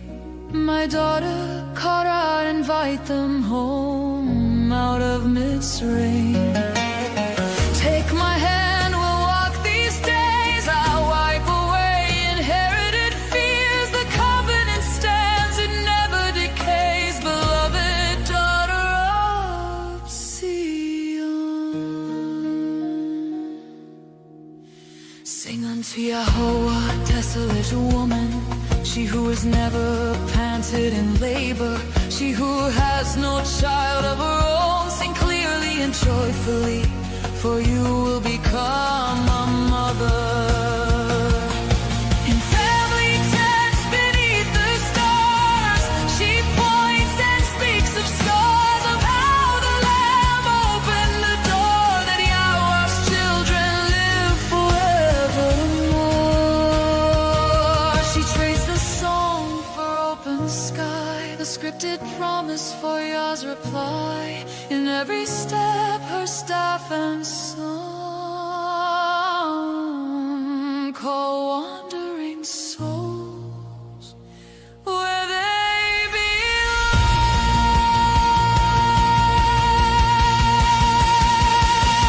Shepherdess of days, yeah, shepherdess of days, guarding younger souls along the narrow way.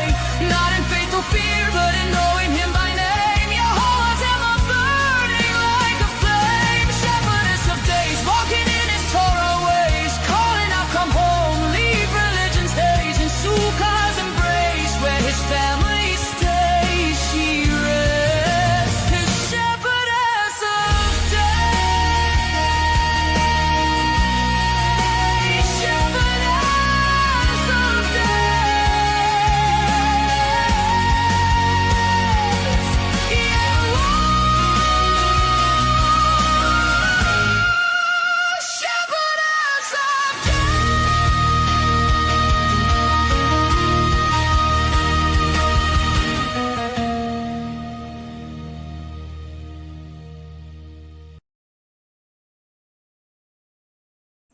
Hey there, thanks for tuning in. That was Fetch. Gotta run now. Catch y'all on our next podcast.